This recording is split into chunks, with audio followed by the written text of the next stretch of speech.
السلام علیکم ورحمۃ اللہ وبرکاتہ۔ بسم اللہ الرحمن الرحیم۔ آج سے ہم دورہ قرآن شروع کر رہے ہیں اور انشاءاللہ ہر روز ایک سپارے کے مطابق کا طائرانہ جائزہ لیں گے۔ اللہ مکمل کروائے، آمین۔ قرآن رب العالمین کی طرف سے وہ نایاب تحفہ ہے جو ہمیں ہمارا مقصد زندگی بتاتا ہے، تو یہ بہت اہم ہے۔ یہ اور جو کتابیں ہیں ان کی اسٹڈی کی طرح نہیں ہے۔ تو یہاں سے پہلے سپارے سے آغاز کرتے ہیں انشاءاللہ۔ رب زدنی علما، رب اشرح لی صدری ویسر لی امری واحلل عقدۃ من لسانی یفقہوا قولی۔ اس سپارے کے مرکزی موضوعات توحید، نبوت، آخرت اور اس کی جواب دہی، اور سب سے اہم امتوں کی معزولی کے وجوہات کیا بنتے ہیں، اور دینی خلافت کس کو ملتی ہے اور دنیاوی خلافت کس کو ملتی ہے۔ سورہ فاتح اوپننگ چیپٹر ہے قرآن کا۔ اس کے کئی نام ہیں، الکتاب، القرآن، اور سبھی جو ہے بہترین نام ہیں، قریب 100 کے قریب نام ہیں، کیونکہ عربوں کا قاعدہ تھا کہ جس سے محبت کرتے تھے اس کے کئی نام رکھتے تھے۔ سورہ فاتحہ کو قرآن کے اندر سبع المثانی کہا گیا تھا، کہ 7 آفٹ ریپیٹڈ ورسز کے ساتھ جو ہے بار بار دہرائی جانے والی آیاتیں۔ اور یہ جو ہے ہمیں اس وقت تو علم نہیں ہو سکتا تھا، مگر یہ اب ثابت ہوا جا کے، کیونکہ جو ہے یہ روز جو ہے 100 کے قریب ہر آدمی، جو ہر مسلمان باعمل مسلمان اس کو پڑھ رہا ہوتا ہے۔ تو اربوں کی تعداد میں آپ ملٹی پلائی کریں تو کتنی دفعہ جو ہے جب سے یہ ریویل ہوئی ہے، کتنی دفعہ اربوں دفعہ جو ہے خربہ خرب جو ہے۔ تو اور کوئی جو ہے نہ کوئی بائبل کی کوئی ورس تھی، نہ کوئی اور منتر جنتر، کوئی بھی ایسا نہیں ہے جو اتنی دفعہ ریپیٹ کیا جاتا۔ تو اس کی جو پروڈکشن تھی قرآن کی کہ سورہ فاتحہ آف ریپیٹڈ ہوگی، وہ پوری ہوئی۔ تو اس کے اندر جو ہے جو بیسک جو ہے اس کے اندر یہ ہے کہ اس کے اندر ایک دعا ہے۔ تو یہ ہے کہ پہلے جو ہے دعا کی اہدنا الصراط المستقیم، ہمیں جو ہے کیونکہ ہر جو بھی چیز بناتا ہے کوئی آدمی، کوئی تخلیق کرتا ہے، تو کسی نے ٹی وی بنایا ہے، کسی نے ریڈیو بنایا ہے، کسی نے گاڑی بنائی، تو ایک مقصد کے لیے بناتا ہے، تو وہ دوسروں کو بھی عیاں ہوتا ہے۔ کچھ بار بار نئی چیز بنتی ہے تو اس کو عیاں نہیں ہوتا۔ تو وہ مقصد زندگی جو ہے جو خالق ہے وہ بتاتا ہے، تو ہم اسی سے پوچھتے ہیں کہ ہمیں جو ہے اس سیدھی حاصل ہوئے جو ہمارا مقصد زندگی بتا۔ تو اس کے اندر یہ ہے کہ ہم شروع کرتے ہیں پہلے بسم اللہ الرحمن الرحیم سے۔ ہم ہر سورت قرآن کی شروع کر رہے ہوتے ہیں، مگر جو ہے سورہ توبہ کے علاوہ سب شروع ہوتی ہیں، مگر سوائے سورہ فاتحہ کے یہ کسی سورت کا لازمی جزو لا انفق نہیں ہے۔ تو وہ ہمیشہ جو ہے جو ہوتی ہے الف لام میم سے شروع ہوتا ہے، جیسے الف لام میم وغیرہ سیقول جتنے بھی ہوتے ہیں، ہر سورت جو ہوتی ہے وہ اپنے اس سے شروع ہوتی ہے، بسم اللہ سے نہیں شروع ہوتی۔ یہ واحد ہے جس کے اندر جو ہے بسم اللہ الرحمن الرحیم اس کا حصہ ہے، یا پھر جو ہے اس کے اندر جہاں جب حضرت سلیمان کہتے ہیں تو وہ اس کے اندر آیا ہے اس کے اندر۔ تو اب یہ بسم اللہ الرحمن الرحیم، اب اس کے اندر ہم یہ پہلے جو ہے تمہید ہے، اللہ ہم کس سے بات کر رہے ہیں۔ تو ہم کہتے ہیں اس کے اندر 3 چیزیں ہیں کہ ہم اللہ سے اب کس طرح اپنا تعلق جوڑ سکتے ہیں۔ ایک تو ہے مطلب روب اس کا، کہ بھئی وہ اتنی عظیم شخصیت، میں اس کے آگے بادشاہ کے آگے، آپ کے اوپر کسی بادشاہ سے آپ کے پاس آپ کیسے کہیں گے او ہو ایسے بڑے عظیم آدمی سے ملنے جا رہا ہوں، اب وہ عظیم خالق۔ تو ہم کہتے ہیں الحمد للہ رب العالمین، الحمد مانے پریز، اور آلسو جو ہے اس کے اندر تعریف بھی ہے اور اس کے اندر جو ہے شکر بھی ہے، تو یہ دونوں معنی اس میں مضمر ہیں۔ اور اس کے اندر یہ ہے کہ رب العالمین، کائنات کا مالک۔ اب رب معنی جو ہے مربی، یعنی کہ اس نے صرف خالق نہیں بلکہ اس کا منتظم بھی ہے، اس کا خیال رکھنے والا بھی ہے۔ تو اس کا سے یہ ہے کہ ہم نے کہا رب، کیونکہ ہم جیسے سائنس جو ہے شل ہے، دیکھیں بھائی آخر کتنی بڑی کائنات ہے۔ آبزرور یونیورس ہم جانتے ہیں کہ 75 سے 80 قریباً لائٹ ایئرز ہوگا، مگر جو ان آبزرویبل ہے وہ کہتے ہیں 500 بلین، 500 ارب نوری سال، یا اس سے بھی زیادہ ہو سکتا ہے۔ تو وہ اس کائنات کا یہ صرف یہ نہیں ہے کہ وہ اس نے صرف تخلیق کر دیا، بلکہ اس کی ہر موجودات کا جو ہے وہ اس کو مینٹین بھی کر رہا ہے۔ اسی وجہ سے ہم الف لام میں پڑھیں گے آیت الکرسی میں کہ نہ اسے اونگ آتی ہے نہ اسے نیند آتی، کیونکہ جو اسے اونگ آ گئی تو کائنات کا نظام دھڑمد ہے، اسے وہ مینٹین کر رہا ہے۔ تو اسی وجہ سے ہمارا رب جو ہے اتنا طاقتور ہے۔ اب جو ہے دوسری یہ کہ رب ہے، مربی ہے۔ دوسرا پھر ہم جو ہے اب اس سے جو ہے محبت کا رابطہ کرتے ہیں، تو اس میں الرحمن الرحیم۔ تو الرحمن ہم جیسے آگے دیکھیں گے اس کے اندر یہ کہ جو محبت کا، رحمت کا جوش و مارتا سمندر ہے، جو یہ کہ ہمیشہ ہائی ٹائڈ میں رہتا ہے۔ ایک تو ہوتا ہے کہ چاند آئے گا تو ہمارے سمندر جب ہائی ٹائڈ میں چلے جاتے ہیں، یا کوئی طوفان آئے تو اس میں ہائی ٹائڈ میں چلے جاتے ہیں، اور یہ ہمیشہ فلڈ آتا رہتا ہے۔ اور دوسرا الرحیم ہے کہ ہمیشہ اس کی رحیم دائمی محبت ہے۔ اور پھر تیسری جو ہے اس سے خوف کا تعلق ہے، مالک یوم الدین سے وہ ہمارا حساب لے گا، اور سخت جو ہماری سزا جزا کا، کیونکہ وہ منصف بھی ہے، سے محبت نہیں کرتا، تو ہم اس کے ڈر سے بھی وہ کریں۔ اب جو ہے ہم اس واسطے جو ہے اب ایک وعدہ کرتے ہیں کہ ایاک نعبدو و ایاک نستعین، ہم صرف تیری ہی عبادت کریں گے اور صرف تجھ سے ہی مدد چاہیں گے۔ تو اس سے یہ ہمیں نکلتا ہے کہ ہم نے اس کو وعدہ کر لیا کہ بھائی ہاں بھائی اللہ صرف جو ہے، اور تو ہم اگر کہیں گے بھئی نہیں فلاں فلاں نبی فلاں ولی اس کے ذریعے ہم مانگ لیں، تو نہیں، ہم نے کمٹمنٹ کر لیے کہ ہم جتنی بھی جب بھی جو کسی ہمیں مدد کی ضرورت ہوگی، جب ہمیں غیبی مدد کی ضرورت ہے تو ہم صرف اللہ سے مانگیں گے۔ تو اس میں یہ نہیں ہے کہ آپ نے کہا یہ سامان مجھے اٹھا کے یہ مدد کر دو بھائی، یہ مجھے لا دو، یہ سامان اٹھانا ہے بہت بھاری ہے، وہ شامل نہیں ہے۔ مگر یہ ہے کہ جب غیبی مدد کی ضرورت ہے، جب آپ مشکل میں، تو آپ یہ نہیں کہیں گے کہ کوئی کسی کو یا کر کے، صرف یا اللہ، صرف، اور کسی کو نہیں۔ پھر اب جو ہے ہم نے جب کمٹمنٹ کر لی ہمیں آپ سے، تو پھر کہتے ہیں اہدنا الصراط المستقیم، مجھے سیدھی راہ کی طرف قائم کر، جو میرا مقصد نہیں وہ بتا۔ اور کون سے انعمت علیہم، جن پہ تو نے انعام کیا ہے، یعنی کہ ہم دیکھیں گے آگے کون ہے، وہ شہید اور صدیقین اور نبی سب بھی شامل ہیں۔ غیر المغضوب ہے، یہ نہیں کہ جو جن پہ جو ہے ہدایت یافتہ تھے مگر انہوں نے اتنے ظلم در ظلم سے کیے کہ ان پہ اللہ کا غضب نازل ہو گیا، ولا الضالین، یا پھر یہ کہ ان کے پاس ہدایت تھی نہیں، وہ پگ ڈنڈیوں میں کھو گئے۔ اللہ میں ہمیں آمین۔ یہ سبا مسانی کا ترجمہ۔ اللہ کے نام سے جو سراپا رحمت، ہمیشہ رحم فرمانے والا ہے۔ تمام شکر و ستائش اللہ ہی کے لیے جو تمام جہانوں کا پروردگار ہے۔ سراپا رحمت، ازل سے رحم فرمانے والا، ازل سے عدم تک رحم فرمانے والا، روز چنہا کا، جدا کا، تنہا اور مطلق مالک، ہم صرف تیری ہی عبادت کرتے ہیں اور صرف تجھ سے ہی استعانت مانگتے ہیں۔ ہماری صراط مستقیم کی طرف رہنمائی فرما، ان کے راستے پہ جلا جن پر تیرا انعام ہوا، نہ ان کا جن پر تیرا غضب نازل ہوا، اور نہ ہی ان کا جو بھٹک گئے۔ جیسے ہم نے کہا اس کے تین حصے ہیں، تو پہلے کے اندر ہم جو ہے تمہید باندھنا ہے صفات کی، پھر وعدہ کر رہے ہیں، اور پھر جو ہے ہم اس کے بعد ہدایت مانگنے کے لیے تیار ہیں، اپنی دعا مانگنے کو۔ اور یہی دعا کا طریقہ ہے، ہر چیز، ہر کام، ہر دعا بسم اللہ سے شروع کریں، اور پھر جو ہے آپ اس کے اندر ثنا کریں اللہ کی۔ اس کے بعد جو ہے آپ کو جو مانگنا ہے وہ صرف اللہ ہی سے مانگنا۔ تو جیسے ہم نے، یہ حدیث قدسی ہے کہ اللہ تعالیٰ نے کہا میں نے اپنے اور اپنے بندے کے درمیان نماز کو پھر دو حصے میں تقسیم کر دیا ہے۔ تو یہ صحیح مسلم کی اس میں جو ہے اہم بات یہ ہے کہ اللہ کے رسول نے صحیح حدیث قدسی کے مطابق جو فاتحہ ہے وہ عین نماز ہے۔ فاتحہ کو نماز کہا گیا ہے، اس بات کے بغیر فاتحہ پڑھے آپ نماز نہیں پڑھیں، کیونکہ اگر آپ نے کہا کہ بھئی اس نے پڑھ لی تو میری ہو گئی، یہ ہو گئی، مگر اس نے کہا، جیسے حدیث موجود ہے کہ جس نے سورہ فاتحہ نہیں پڑھی اس کی نماز نہیں ہوئی۔ اور یہ سب سے پہلی مکہ کے ابتدائی دور میں جو ہے پہلی مکمل صورت تھی، اور کوئی، جیسے ہم نے کہا، نماز کی اکائی سے پڑھے بغیر مکمل نہیں ہوتی، چاہے مفرد ہو آپ پڑھ رہے ہیں اکیلے، یا امام کے پیچھے پڑھ رہے ہیں۔ اور جیسے ہم نے کہا اس کا موضوع جو ہے مقصد زندگی کی طرف ہدایت ہے۔ جب حدیث قدسی میں فاتحہ کو عین نماز قرار دے دیا گیا تو اس کے بغیر نماز کیسے مکمل ہوگی؟ تو یہ صحیح بات ہے آپ کی، اگر سوچ رہے ہیں تو، کیونکہ صحیح بخاری صحیح مسلم کی حدیث بہت مشہور ہے اس معاملے میں، لا صلاۃ لمن لم یقرأ بفاتحہ الکتاب، اس کی نماز ہوتی ہی نہیں ہے جو فاتحہ کتاب نہیں پڑھے۔ تو اس سے ہوتا ہے کہ اچھا اگر آپ اکیلے پڑھ رہے ہیں تو آپ کی نماز اسی نہیں ہوگی، امام کی قرات کافی ہوگی۔ تو اس کے اندر بھی اللہ کا شکر ہے کہ اور حدیث موجود ہیں، سنن ابو داؤد اور سنن صحیح ابن حبان میں اللہ کے رسول نے کہا کیا تم کچھ قرآن پیچھے پڑھتے ہو، میں ڈسٹرب ہوتا ہوں؟ نے کہا، تو نے کہا نہیں، صرف فاتحہ پڑھا کرو، لا تفلو، یہ نہیں کرو، الا بفاتحہ الکتاب فإن لا صلاۃ لمن لم یقرأ بہا، کیونکہ اس کی نماز نہیں ہوتی جس یہ نہیں پڑھے گا، تو میرے پیچھے بھی یہ پڑھ لیا کرو۔ اور پھر اس کے علاوہ یہ کہ مقتدی کے لیے کیا کافی ہے امام کی قرات؟ تو اس کے لیے بھی جو ہے صحیح مسلم میں جو ہے صحیح حدیث موجود ہے، من صلی صلاۃ لم یقرأ فیہا بأم القرآن فہی خداج غیر تمام، تو یہ کہ اس کی نماز ناقص ہے، مکمل نہیں ہے۔ تو اس کے بعد اسے مسند احمد اور دارقطنی میں اس کے یہ وہ لا یقرأ فیہا صلاۃ فاضل کتاب فہی خداج فہی خداج فہی خداج، وہ ناقص ہے، ناقص ہے، ناقص ہے۔ تو اس کے علاوہ ہمیں کیا؟ تو اب اس کے نہیں ایک آرگومنٹ پہ یہ آتی ہے کہ سورہ اعراف کی جو آیت ہے وَإِذَا قرآن فَاسْتَمِعُوا لَهُ وَأَنصِتُوا، تو اس کا یہ کیا ہے کہ اب یہ اس کے اندر جو ہے علماء کا یہ تشریح ہے کہ یہ آیت طور پر خطبات جمعہ اور عام تلاوت کے متعلق ہے، نماز میں سورہ فاتحہ کا کیونکہ خصوصی حکم ہے، تو ایک عمومی حکم جو ہے خصوصی حکم کو کینسل نہیں کر سکتا۔ یہ ہر دعا کا طریقہ ہے، ہر کام بسم اللہ شروع کریں، اور اللہ کی حمد و ثنا کے بعد جو ہے پھر آپ جو ہے دعا مانگیں۔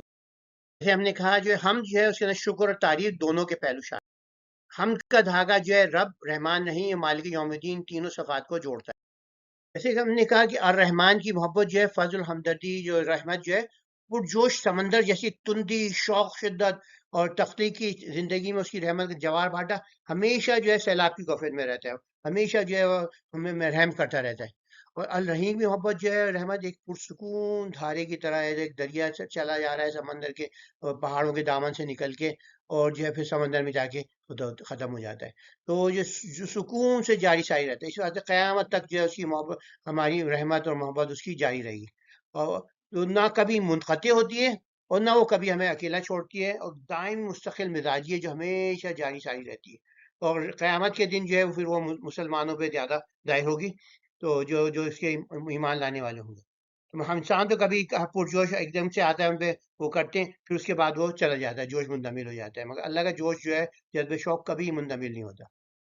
اللہ کے اندر وہ دونوں رحمان اور رحیم صفات کا ہونا کیوں ضروری تھا، اور کیوں ایک کے بعد آتی ہے؟ کیونکہ اگر بطور الرحمان اللہ کی رحمت وسعت اور کثرت نہ ہوتی تو کچھ لوگ اس رحمت کے سائے میں آ جاتے، کچھ نہ آتے۔ تو یہ کہ اللہ تمام موجودات، چاہے کافر ہوں، مسلمان ہوں، ذی شعور ہوں، بے شعور ہوں، اللہ ہر ایک کی رحمت کا سایہ جو ہے اس کا، جیسے بارش ہوتی ہے، باران رحمت ہے ہر طرف بہ رہی ہے، اور وہ جو کچھ آتے کچھ نہ آتے، مگر اگر بطور الرحیم اللہ کی محبت اور رحمت دائمی نہ ہوتی، ازل سے لے کے آخر تک نہیں ہوتی، تو بہت ساری تخلیق اور کام مکمل نہ ہو پاتے اور نہ باقی رہ پاتے۔ تو یہ ہمارا یہ کہ اللہ اسی واسطے ہم دیکھتے ہیں اتنی مکمل کائنات، کیونکہ اللہ دونوں الرحمان بھی ہے اور رحیم بھی۔ روز قیامت سب کا حساب ہوگا، کوئی بھی نہیں چھوڑا جائے گا۔ تو اس واسطے جو ہے ہمارا تعلق اللہ سے جو ہے محبت سے بھی ہونا چاہیے اور خوف کا بھی ہونا چاہیے، کہ ہمارے اعمال جو ہیں اس دن جو ہیں اتنے کافی ہوں کہ ہم وہاں پر کامیاب ہو جائیں۔ روز محشر جو ہے ہم صرف وہی کاشت کریں گے جو یہاں ہم بوئیں گے۔ تو اگر ہم نے ببول بو رہے ہیں تو ببول کاٹے کاٹے ہوں گے، اگر ہم گلاب یا چیری کر رہے ہیں تو وہاں پہ چیری اور گلاب اس کے اندر، وہاں پر ہم جو ہے آرام آسائش میں ہوں گے۔ بہت سارے لوگ جیسے عیسائی ہو تکیہ کرتے ہیں، وہ God is love, God is لو، ہمیں کچھ کرنے کی ضرورت ہی نہیں ہے، وہ تو ہمیں وہ کر دے گا۔ تو یہ ہم قرآن میں اس کانسیپٹ کو کیا گیا کہ نہیں، رحمت انصاف کے بغیر ممکن نہیں، اور انصاف بغیر رحمت کے مکمل نہیں۔ اس کی رحمت کا تقاضا ہے کہ وہ جو گناہ گار تھے، جنہوں نے وہ کیا، ان کو سزا دے، کیونکہ جیسے ڈکٹیٹر تھے، بہت بڑے بڑے تھے، ہٹلر تھا، اسٹالن تھا، ماؤ تھا، وہ بڑی عزت و اکرام کے ساتھ، کچھ تو جیسے ماؤ تو بڑے عزت و اکرام کے ساتھ چلا گیا، کتنے ملینوں کو مار کے چلا گیا، اسٹالن بھی عزت و اکرام کے چلا گیا، اس ہٹلر نے گولی مار دی، مگر یہ کہ اس کو سزا تو نہیں ملی نا۔ تو ایک قیامت کا گھر ہوگا جہاں پر جو جتنے بڑے بڑے تھے، ہلاکو، چنگیز، ان سب کو جو ہے سزا ملے گی۔ یہاں پہ یہ ضروری سمجھنا ہے کہ ہم کیا آخر وعدہ کیا کر رہے ہیں، خالص توحید کا وعدہ کریں، یا کہ نہ بدو، ہم نہ کسی کی پرستش کریں گے، نہ اندھی تقلید کریں گے، نہ نظر و نیاز کریں گے، نہ منت مانیں گے کسی اور سے، صرف اللہ سے ساری صرف عبادت، اس کی عبادت کی ساری قسمیں جو ہے صرف اللہ کے لیے ہوں گے۔ یا کہ نستعین، غیبی مدد کس سے مانگیں گے؟ صرف اللہ سے، صرف اسی پہ توکل کریں گے، کسی نبی، کوئی ولی، کوئی جن، کوئی فرشتہ، اس سے کچھ نہیں مانگیں گے، نہ اس کا وسیلہ کریں گے، تو مردہ افراد کے وسیلے سے بھی کچھ نہیں مانگیں گے، صرف اللہ سے مانگیں گے۔ صرف ہمارا خالق جانتا ہے اس نے ہمیں کیوں تخلیق کیا ہے، اور وہی ہمیں بتا سکتا ہے۔ تو کوئی بھی نئی چیز ایجاد ہوتی ہے، کہ تخلیق ہوتی ہے، تو وہ اس کا مقصد جو ہے وہ بتا سکتا ہے جس نے اسے کریٹ کیا ہے۔ تو اسی لیے جو ہے ہمارا مقصد زندگی، ہمیں اللہ نے پیدا کیا ہے، ہم اللہ نے کسی مقصد کے لیے بنایا ہے، تو وہ مقصد صرف ہمیں وہی الہی سے مل سکتا ہے۔ تو اسی وجہ سے یہ کہ سارے فلسفیوں نے بھی اس پہ غور کیا ہے کہ اگر کوئی خدا نہیں ہے تو پھر مقصد زندگی ہمیں خود ایجاد کرنا پڑے گا، تو پھر ہمیں پتہ نہیں کہ بھئی یہ مقصد زندگی ہے کہ نہیں، تو آدمی جو ہے، تو اسی وجہ سے یہ کہ سب سے زیادہ جو موجودہ ایگزسٹنشیلسٹ تھے، تو انہوں نے وجودیت پسند جو تھے، انہوں نے جو تھا کلیئرلی کہا کہ بھئی اگر کوئی خدا نہیں تو زندگی میں مایوسی اور بے معنویت جو ہے ناگزیر ہے، کیونکہ اس کے بغیر زندگی میں کوئی معنی نہیں بچتے، کیونکہ کوئی، ہم تو اپنے آپ اننٹپ جو ہے کوئی بھی اپنا وہ کر لیں۔ تو اسی وجہ سے ہمیں بہت اہم ہے کہ قرآن میں ہم یہ مانگتے ہیں کہ اے اللہ، تو ہی ہمیں راستہ بتا، تو ہی ہمیں بتا کہ مقصد زندگی ہمارا کیا ہے، اور پورا قرآن جو اس کا جواب ہے، اور اس کے اندر سورہ داریات کے اندر بتایا کہ میں نے انسان جنوں کو صرف اپنی بندگی کے لیے پیدا کی، یہ ہمارا مقصد زندگی، اور ہم قرآن سے سیکھتے جائیں گے کہ ہم کس طرح اس مقصد زندگی پہ کاربند ہوں۔ یہ انعام یافتہ کا راستہ ہے، ازل سے ابد تک یہ درخشاں راہ مستقیم جو ہے سب لوگوں کو اپنی طرف بلا رہی ہے، یہ شاہراہ عظیم، وہ اس پہ ہی چلتے ہیں۔ تو اس کے اندر جو ہے جیسے اور جو قرآن کے اندر آگے دیکھیں گے، اس کے اندر بتایا گیا ان میں انبیاء، صدیقین، شہداء اور صالحین جو ہیں اس پہ قائم ہوتے ہیں۔ اب یہ کہ انبیاء تو ہم سمجھتے ہیں، مگر صدیقین اور شہداء جو ہے کبھی کبھار، سو شہداء تو ہم صرف شہید وہ نہیں ہے جو ہے جس نے شہادت دی، اپنی وہ زندگی سے شہادت دیتے ہیں، مگر وہ اپنی شہادت جو ہے اپنے کردار، اپنے اعمال، کیونکہ ہمیں جو ہے شہید بنایا گیا ہے، پوری پہ انسانیت پہ، کہ ہم اپنے مثال قرآن اور حدیث اس کو نہ جو ہے اسلام کو جو ہے اپنی زندگی میں عمل کر کے دکھائیں تو لوگ ہم سے اٹریکٹ ہوں۔ اور صدیق وہ ہوتا ہے کہ اتنا سچا ہوتا ہے کہ سچ کی گواہی بھی دیتا ہے، اور اس کے عمل سے جو ہے وہ سچ ایسا جھڑ رہا ہوتا ہے، کبھی اس نے جھوٹ بولا ہی نہیں، تو اس سے لوگ جو متاثر ہو کے جو ہے اسلام کا بھائی یہ ہے اسلام، تو وہ جو ہے تقوی، صداقت، تزکیہ کا راستہ اپنا کر جو ہے جنت میں ہم جو اگر ہم بھی ان کے ساتھی بن سکتے ہیں۔ تو اللہ ہم جو ہے مدد نہ ہو تو ہم بھی مغضوب بدبخت گمراہ کرتا رہا ہو جائے، تو اللہ سے ہمیشہ دعا کرتے رہیں۔ دولین وہ ہیں یعنی کہ جن کے اندر جو ہے جو رسول کے پیروکار ہوتے ہوئے سیدھے راستے کے اتنے قریب ہوتے ہوئے بھی بھٹک جاتے ہیں، بالکل پگ ڈنڈیوں میں کھو جاتے ہیں کسی فرقے کی، کسی مسلک کی، کیونکہ وہ قرآن اس سے جو وہی آئی تھی اس سے دور ہو جاتے ہیں، پھر وہ کہتے ہیں نہیں نہیں ہمیں ہمارے لیے تو یہی کافی ہے۔ سورہ بقرہ جو ہے قرآن کی سب سے بڑی صورت ہے، اور اللہ کے رسول نے اسے فرمایا سنام القرآن، یعنی چوٹی، قرآن کی چوٹی ہے۔ اور سورہ بقرہ سورہ آل عمران کو کہا کہ زہراوین، یہ جو روشن چمکتی ہوئی جو ہیں دو صورتیں ہیں، تو اسی کے نا جو بھی اس کا اس کو اللہ کے رسول نے آگے ہم جیسے پڑھیں گے کہ جو بھی اس سے جادو سے ہی محفوظ ہو جاتا ہے، اور ہر قسم کی جو ہے یہ آپ کو حفاظت دیتی ہے۔ تو یہ جو ہے سورہ بقرہ جو ہے مدینہ کے ابتدائی 2 سال نازل، صرف جو ہے آیت 281 جو ہے 281 وہ جمعۃ الوداع پہ نازل ہوئی تھی۔ تو اس کے اندر جو ہے مکے میں کیونکہ یہاں جو ہے مخاطب جو تھے وہ بدل گئے، تو اس کے اندر مضامین میں تنوع ہے، اور اس کے اندر یہ سب سے اہم بات یہ ہے کہ ایک قوم جو ہوتی ہے وہ اس کو اللہ تعالیٰ کیوں جو ہے وہ معزول کر دیتا ہے، تو ہمیں یہودیوں کی جرائم کی فہرست جرائم دکھا کے بتایا کہ بھئی یوں ہم نے کرا، تو وہی اگر ہم دیکھیں تاریخ پابند ہیں تو پتہ چلتا ہے کہ ہمیں بھی اسی واسطے انہی وجوہات کی وجہ سے، تو اس واسطے اس کا اسٹڈی جو ہے ہسٹوریکل کانٹیکس میں بھی بہت اہم ہے۔ تو شان نزول کے اندر یہ بھی ہے کہ معاشی اور دفاعی برتری حاصل کرنے کے لیے، کیونکہ بہت جو تھے مسلمان جو تھے چند سو تھے، اور پورا کئی ہزار کئی لاکھ جو ہیں لوگ جو تھے ان کو ختم کرنے کے درپے تھے، تو اس واسطے کہا گیا بھئی آپ اس میں یہی طریقہ ہے کہ اگر آپ کوئی غریب قوم ہے تو کیسے ابھر سکتی ہے، وہ غریب کمیونٹی کیسے ابھر سکتی ہے، تو یہ کہ جتنا بھی آپ کے پاس ہے وہ جو ہے آپ اپنی کلیکٹیو فکر و فاقہ ختم کریں، آپ جو ہے لوگوں کو اٹھائیں، معاشی طور پر مستحکم کریں ایک دوسرے کو، اور دوسرے یہ کہ دفاع کو مستحکم کریں، تو یہ ہدایت جو ہے آج بھی جو ہے بہت ریلیونٹ ہے ہمارے لیے، قرآن کی ہمیشہ ریلیونٹ رہتا ہے، تو اس سے بھی ثابت ہوتا ہے کہ یہ جو ہے یہ ہمارے لیے کیوں ہم اسے پڑھیں۔ جیسے ہم نے کہا حدیث اللہ کے رسول کی کہ ان لکل شیء سنامن و ان سنام القرآن سورۃ البقرہ، ہر شے کی ایک چوٹی ہے اور قرآن کی چوٹی سورہ بقرہ ہے، سنن دارمی میں موجود ہے۔ اس صورت میں یہودیوں کو معزول کر کے مسلمانوں کو خلافت، یہاں پر ایک اور چیز مترشح ہوتی ہے کہ دینی خلافت جو ہوتی ہے ان کو ملتی ہے جو اطاعت الہی اور نیک کاموں میں سبقت لیتے ہیں، انڈیویجول نہیں کلیکٹیولی، ان کی اعمال سے نظر آتا ہے بھائی وہ کیا بات ہے، بھائی کیا نیک لوگ ہیں، تو کیا مسلمان نظر آتا ہے کہ وہ کیا نیک لوگ ہیں، بھائی ایماندار ہیں اور ہر چیز کے اندر جو ہے اللہ کا ڈر رکھتے ہیں، اور دنیاوی خلاف انہیں ملتی ہے جو اقتصابی علم اور عمل میں آگے بڑھتے ہیں، تو ہم دیکھ سکتے ہیں کہ کون سی قومیں آگے بڑھ رہی ہیں، تو یہ قرآن نے بتا دیا تھا ریسیپی کہ سنت اللہ کیا ہے اس معاملے میں۔ تو یہاں بتایا گیا ہے سورہ پہلی رکوع جو ہے اس کے اندر جو ہے اہل تقوی جو ہیں وہ سب سے پہلے جو ہے ایمان لائیں گے، تو اس کے اندر یہ کہ اہل تقوی کیسے ہو گئے، وہ تو غیر مسلم ہے، وہ غیر مسلم بھی جو ہے کیا تقوی والا ہو سکتا ہے؟ ہاں اسلام کہتے ہیں ہاں، وہ جو ہے کچھ لوگ ہوتے ہیں آپ دیکھتے ہیں زندگی میں ملتے ہیں آپ لوگ اگر کسی غیر ملک معاشرے میں جائیں تو دیکھتے ہیں کوئی اتنے نرم دل لوگ ہیں، اتنے سلیم طبیعت ہیں، اتنے نیکی کرتے ہیں، اور پھر آپ جو ہے ان سے اتنے متاثر ہو جاتے ہیں، اور وہ اللہ کا ڈر بھی رکھتے ہیں، تو ایسے لوگ جو ہیں سلیم الطبیعت لوگ جو ہیں وہ سب سے پہلے اسلام کو قبول کریں گے، اور پھر جو ہے ان کا ایک دم سے فلاورنگ ہو جاتی ہے، وہ نکھر جاتے ہیں، اور پھر جو ہے اور بہتر سے بہتر ہوتے جاتے ہیں، تو وہ اسلام لاتے ہیں، وہ تقوی کی راہ پر تیزی سے گامزن ہوتے ہیں، اور اسی وجہ سے کہ سب سے زیادہ توجہ کہتے ہیں کہ اس میں کہا گیا ہے کہ تبلیغ کے لیے زیادہ توجہ سلیم الفطرت لوگوں پر دو، کیونکہ وہ ان کے، اور یا پھر جو نیوٹرل لوگ ہیں، بجائے اس کے کہ آپ ٹائم ضائع کیے جا رہے ہیں، لوگ وہی ہیں وہ سنتے نہیں ہیں، سخت سے سخت ہوتے چلے جاتے ہیں۔ الف لام میم، یہ حروف مقطعات ہیں جن کے معنی ہم نہیں جانتے۔ ذالک الکتاب، اب یہ جو ایک اہم بات ہے کہ ہم جو جیسے عربی میں آپ بیسک اردو پہلے دن جائیں گے تو یہ بتائیں گے ہاذا کتاب، یہ کتاب یہ ہمارے پاس رکھی ہے، ذالک الکتاب وہ کتاب جو وہاں رکھی ہے، تو قرآن نے آخر یہ کیوں کہا کہ ذالک الکتاب، اس سے یہ کہ دو معنی لیے گئے ہیں، ایک تو یہ کہ یہ وہ الکتاب ہے جو اللہ کے ساتھ موجود ہے، لوح محفوظ میں موجود ہے، تو اس سے جو ہے ہمارا دل ایک دم سے ہو جاتا ہے، اسٹرانگ ہو جاتا ہے کہ او یہ قرآن کی یہ اہمیت ہے، یہ اس کتاب کا جو ہے مصدقہ نقل ہے جو الکتاب ہے، تو اس سے اگر ہم رشتہ جوڑتے ہیں، اس کے اندر آہستہ آہستہ کر کے ہم امبائب کرتے رہتے ہیں اس کو، تو ہم ایک اہم خزانہ اندر کر رہے ہیں ہم بھی مہکنے لگتے ہیں اور ہمارا کردار بھی مہکنے لگتا ہے. تو اس کے قرآن کو آپ لائٹلی نہ لیں، کیونکہ یہ وہ کتاب ہے. دوسرے اس کے معنی یہ ہے کہ ذالک الکتاب، کہ یہ وہ کتاب ہے جو کتاب موعود تھی، جس کا وعدہ جو ہے پچھلی امتوں کے کہتا ہے کہ ایک آخری نبی آئے گا، اس کے ساتھ ایک کتاب ہوگی. تو یہ وہ کتاب ہے.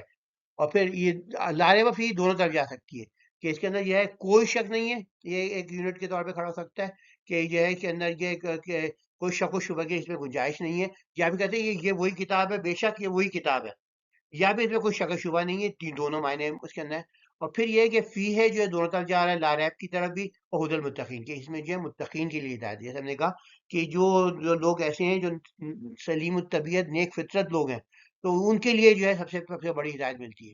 اور پھر جیسے ان کا نکھرتا جائے گا، ویسے قرآن جو انہیں اور مزید سے مزید نکھارتا چلا جائے گا. تو ان کی کیا خوبی ہے کہ ایک بالغیب، کہ ہمیں پتہ اللہ غیب ہے، جو ہے فرشتے غیب ہیں، سب پہ ہم ایمان لاتے ہیں. اور پھر جو ہے نماز کو قائم کرتے ہیں. یہ سب سے پہلے ثبوت ہوتا ہے کہ حقوق العباد کے اندر سب سے اہم جو نماز ہے. 5 وقت نماز پڑھ رہا ہے کہ نہیں پڑھ رہا، تو یہ دعویٰ کر رہا تھا، یہ اصلی ہے. تو وہ محنت ہوتی ہے تو پتہ چلتا ہے کہ ہاں بھائی یہ عبادت بھی کر رہا ہے. اور دوسرے ممن رزقناہم ينفقون، یہ اپنی جو محبت جو ہے مال کی محبت ہر انسان میں، وہ اس کے اوپر آ کے جو ہے پھر کر رہا ہے کہ نہیں، خرچ کر رہا ہے کہ نہیں کر رہا. تو پھر چلتے ہیں ہاں بھائی یہ واقعی مسلمان ہے. اور پھر یہ کہ ہماری یہ مسلمان اس میں کہا کہ براڈ مائنڈیڈ ہے. ہم جو ہے مانتے ہیں صرف اس پہ نہیں جو ہم پہ نازل ہوئی قرآن، بلکہ جو تورات باری جو اللہ تعالیٰ نے ان سب پہ ایمان کرتے ہیں. تو یہ اللہ کہتے ہیں اولئک علی ھدی من ربہم، یہ ہیں جو وہ اللہ کی ہدایت پہ آپ کے رب کی، اور یہی فلاح پائیں گے. اصلی کامیابی تو یہی ہے. اب دوسرے لوگوں کو بتائیں گے کہ کچھ لوگ ایسے ہوتے ہیں جو ہٹ دھرم ہے، 10 سال ہو گئے، 15 سال ہو گئے، جو لگے 13 سال سے ان کو کر رہے تھے، مگر جو ہے وہ 10 سے مس نہیں ہوئے. تو نے کہا کفو سوال ہے اندر تم عملم تم لا یؤمنون. تو یہ کہ ان کو جو کفر ہے ان کے جو برابر ہے کہ تم جو اب وہ ایسی سٹیج پہ پہنچ گئے کہ جو ہے ان کا کینسر آخری سٹیج پہ پہنچ گیا ہے. تو وہ جو تم جتنی ڈراؤ تنظیم انذار کرو، وہ اب آنے والے نہیں ہے. ختم اللہ، ایسا لگتا ہے کہ جیسے ان کے دلوں پہ اللہ تعالیٰ نے ایک مہر لگا دی ہے، ان کے کانوں پر اور ان کی آنکھوں میں ایک پردہ ہے کہ اب جو ہے وہ ان کو جو ہے وہ ہدایت نہیں پا سکتے. تو اس کے اندر یہ کہ پرائرٹائز کرو، وہ پہلے ان لوگوں کو تبلیغ دو جو سننا چاہتے ہیں، بجائے یہ کہ آپ وہی سالوں سال انہی لوگوں پہ فوکس رہیں. جیسے ہم نے کہا قرآن سلیم الطبیعت کے لیے منبع ہدایت ہے. تبلیغ کا قیمتی وقت ان کٹر کافروں دائیں نہ کرے جنہیں سال ہر تبلیغ کا اثر ہی نہیں ہوتا. یہاں وہی دیکھتے ہیں حروف مقطعات ہیں. قرآن ہدایت ہے نیک فطرت کے لیے، ایمان و عمل کریں گے تو کامیابی ملے گی. حقوق العباد بھی، حقوق اللہ بھی، حقوق العباد دونوں. اور شعور کافروں کے دلوں پر مہر لگ جاتی ہے. قرآن جو ہے واحد صحیفہ ہے جو خطا ناپذیر ہے، یعنی اس کے اندر کوئی جو ہے وہ نہیں ہوئی، کسی نے کوئی بھی ایڈیشن نہیں کر پایا. تو اس کے کیا فائدے ہوتے ہیں؟ یقینی الہی ہدایت ملتی ہے، ہمیں زندگی مقصد کی وضاحت ملتی ہے، اور اخلاقی اور سماجی اصول ملتے ہیں، اور دل کا سکون ہوتا ہے کہ ہم جو ہے واقعی جو ہے یہ جیسے پڑھتے ہیں ہم کو اس میں دل کا سکون ملتا ہے، اور دونوں جہانوں میں کامیابی ملتی ہے. کا خلاصہ کیا ہوا؟ سب سے زیادہ نرم لوگوں کو جو ہے ہدایت دیتا ہے.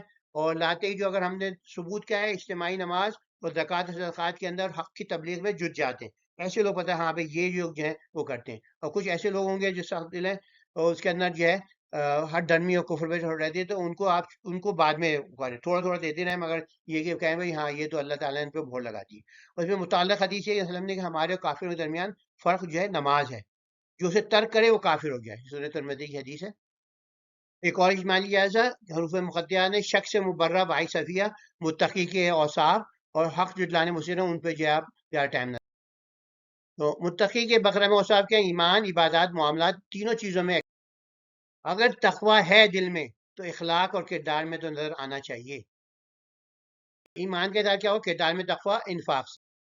آخرت کے حساب میں صرف ایمان نہیں رکھنا، صرف مکمل یقین رکھنا ہے. جیسے کل صبح اٹھتے ہیں آپ بولیں ہاں بھائی مجھے بھوک لگے گی، میرے بچوں کو بھوک لگے گی، مجھے کچھ کمانا ہے. تو اسی طرح کہنا بھائی نہیں مجھے آخرت تو آنی ہے، مگر میرے اعمال نہیں ہوئے تو پھر میں تو فیلئر ہو جاؤں گا دنیا کا. سب سے اسٹرانگ موٹیویشن فیئر ہوتا ہے. تو یہ برائی سے پاک زندگی کا مضبوط محرک کیا ہوگا کہ بھائی اوہو آخرت میں حساب دینا ہے، میں صحیح ہو جاؤں. یہاں پر جو ہے 5 قسم کے دوسرے رکوع میں 5 قسم کے منافقین کی بات ہوئی ہے. پہلی قسم جو ہے کامل منافق، جو کبھی مسلمان تھے ہی نہیں، وہ تو ارادے سے آئے تھے کہ بھائی دھوکہ دیں گے. دوسری جو 3 اقسام ہوتے ہیں کہ اشرافیہ ہوتے ہیں، وہ احساس برتری میں مبتلا ہوتے ہیں، اور لوگ جو ہوتے ہیں ان کے پیچھے لگے ہوتے ہیں احساس کمتری والے، وہ ان کے پیچھے چل رہے ہوتے ہیں، جو ہے بتائیں گے بھائی ہمارے سردار ہیں، ہمارے وہ ہیں، ہم ان کے پیچھے چلتے ہیں۔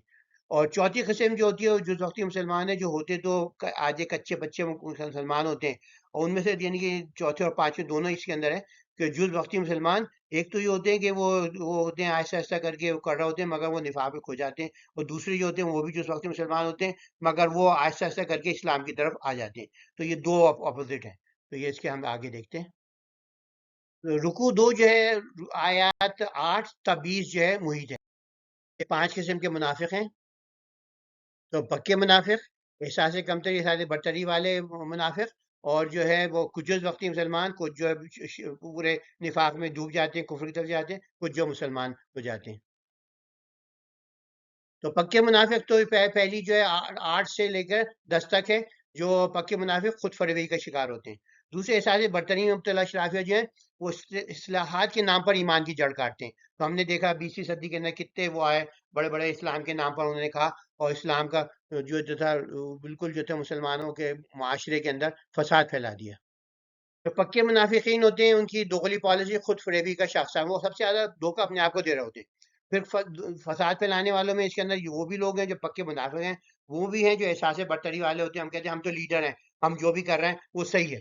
تو جو ہے جو بھی ان کی نام نہاد اصلاحات ہوتی ہیں وہ اسلام کی بیکنی کے ہوتی ہیں، بیرونی تہذیبیں جو ہوتی ہیں ان سے جو متاثر ہو کے وہ ان کو امپلیمنٹ کرنے کی کوشش کرتے ہیں۔ تو صرف جو ہے وہ ایمان پوری طرح یہ بات اس واسطے نہیں لا پاتے کہ ان کے مفادات اس سے متاثر ہوتے ہیں۔ تو یہاں پکے منافق ایک تو پہلا نمبر پر پکا منافق ہے، دوسرا جو ہے وہ 4 اقسام ہے، وہ جز وقتی مسلمان ہے، وہ آدھا منافق۔ منافق جو ہوتے ہیں خود فریبی کا شکار ہوتے ہیں۔ تو یہاں پر جو ہے 14 سے 18 تک جو ہے پہلے جو ہے 14 سے احساسی کمتری میں مبتلا اشرافیہ جو یا غیر مسلموں کے پیروکار ہوتے ہیں یا اپنے اشرافیہ کے جو ہوتے ہیں۔ تو 14 سے 16 ہم پہلے ہم جو کرتے ہیں، تو یہ 14 جو کرتے ہیں ان کی اپنی عزت نفس کا بھی اس کا بھی وہ فائدے بخش نہیں ہوگا، اور پھر وہ اسلام سے اپنے شرمندہ رہتے ہیں، کہتے ہیں نہیں میں تو مذاق کر رہا ہوں، میں اتنا ایسا پکا مسلمان نہیں ہوں۔ تو اور پھر جو ہوتے بالکل یہ کچھ لوگ جیسے ہم نے کہا جو جز وقتی مسلمان جو ان کی مفادات کی محبت انہیں مکمل منافق بنا دے۔ تو احساسی کمتری مبتلا جز وقتی مسلمان جو ہوتا ہے وہ پیپل پلیزر ہوتا ہے، اس کے اندر جو ہے عزت نفس نہیں ہوتی، اسٹرانگ جو ہے وہ نہیں ہوتی، تو وہ جو ہے کبھی گاڈ پلیزر نہیں بن پاتا۔ وہ کہتے ہیں وہ کچھ یہ نہیں، لوگ نہیں کہیں یہ لوگ کیا کہیں گے، میں یہ کر لوں یہ کر لوں، تو اس کے اندر جو ہے کوئی وہ نہیں آ پاتا۔ وہ اللہ ہدایت دے تو ہو جاتا ہے، مگر ویسے تو اس کے اندر کچا پکا ہی رہتا ہے ساری زندگی۔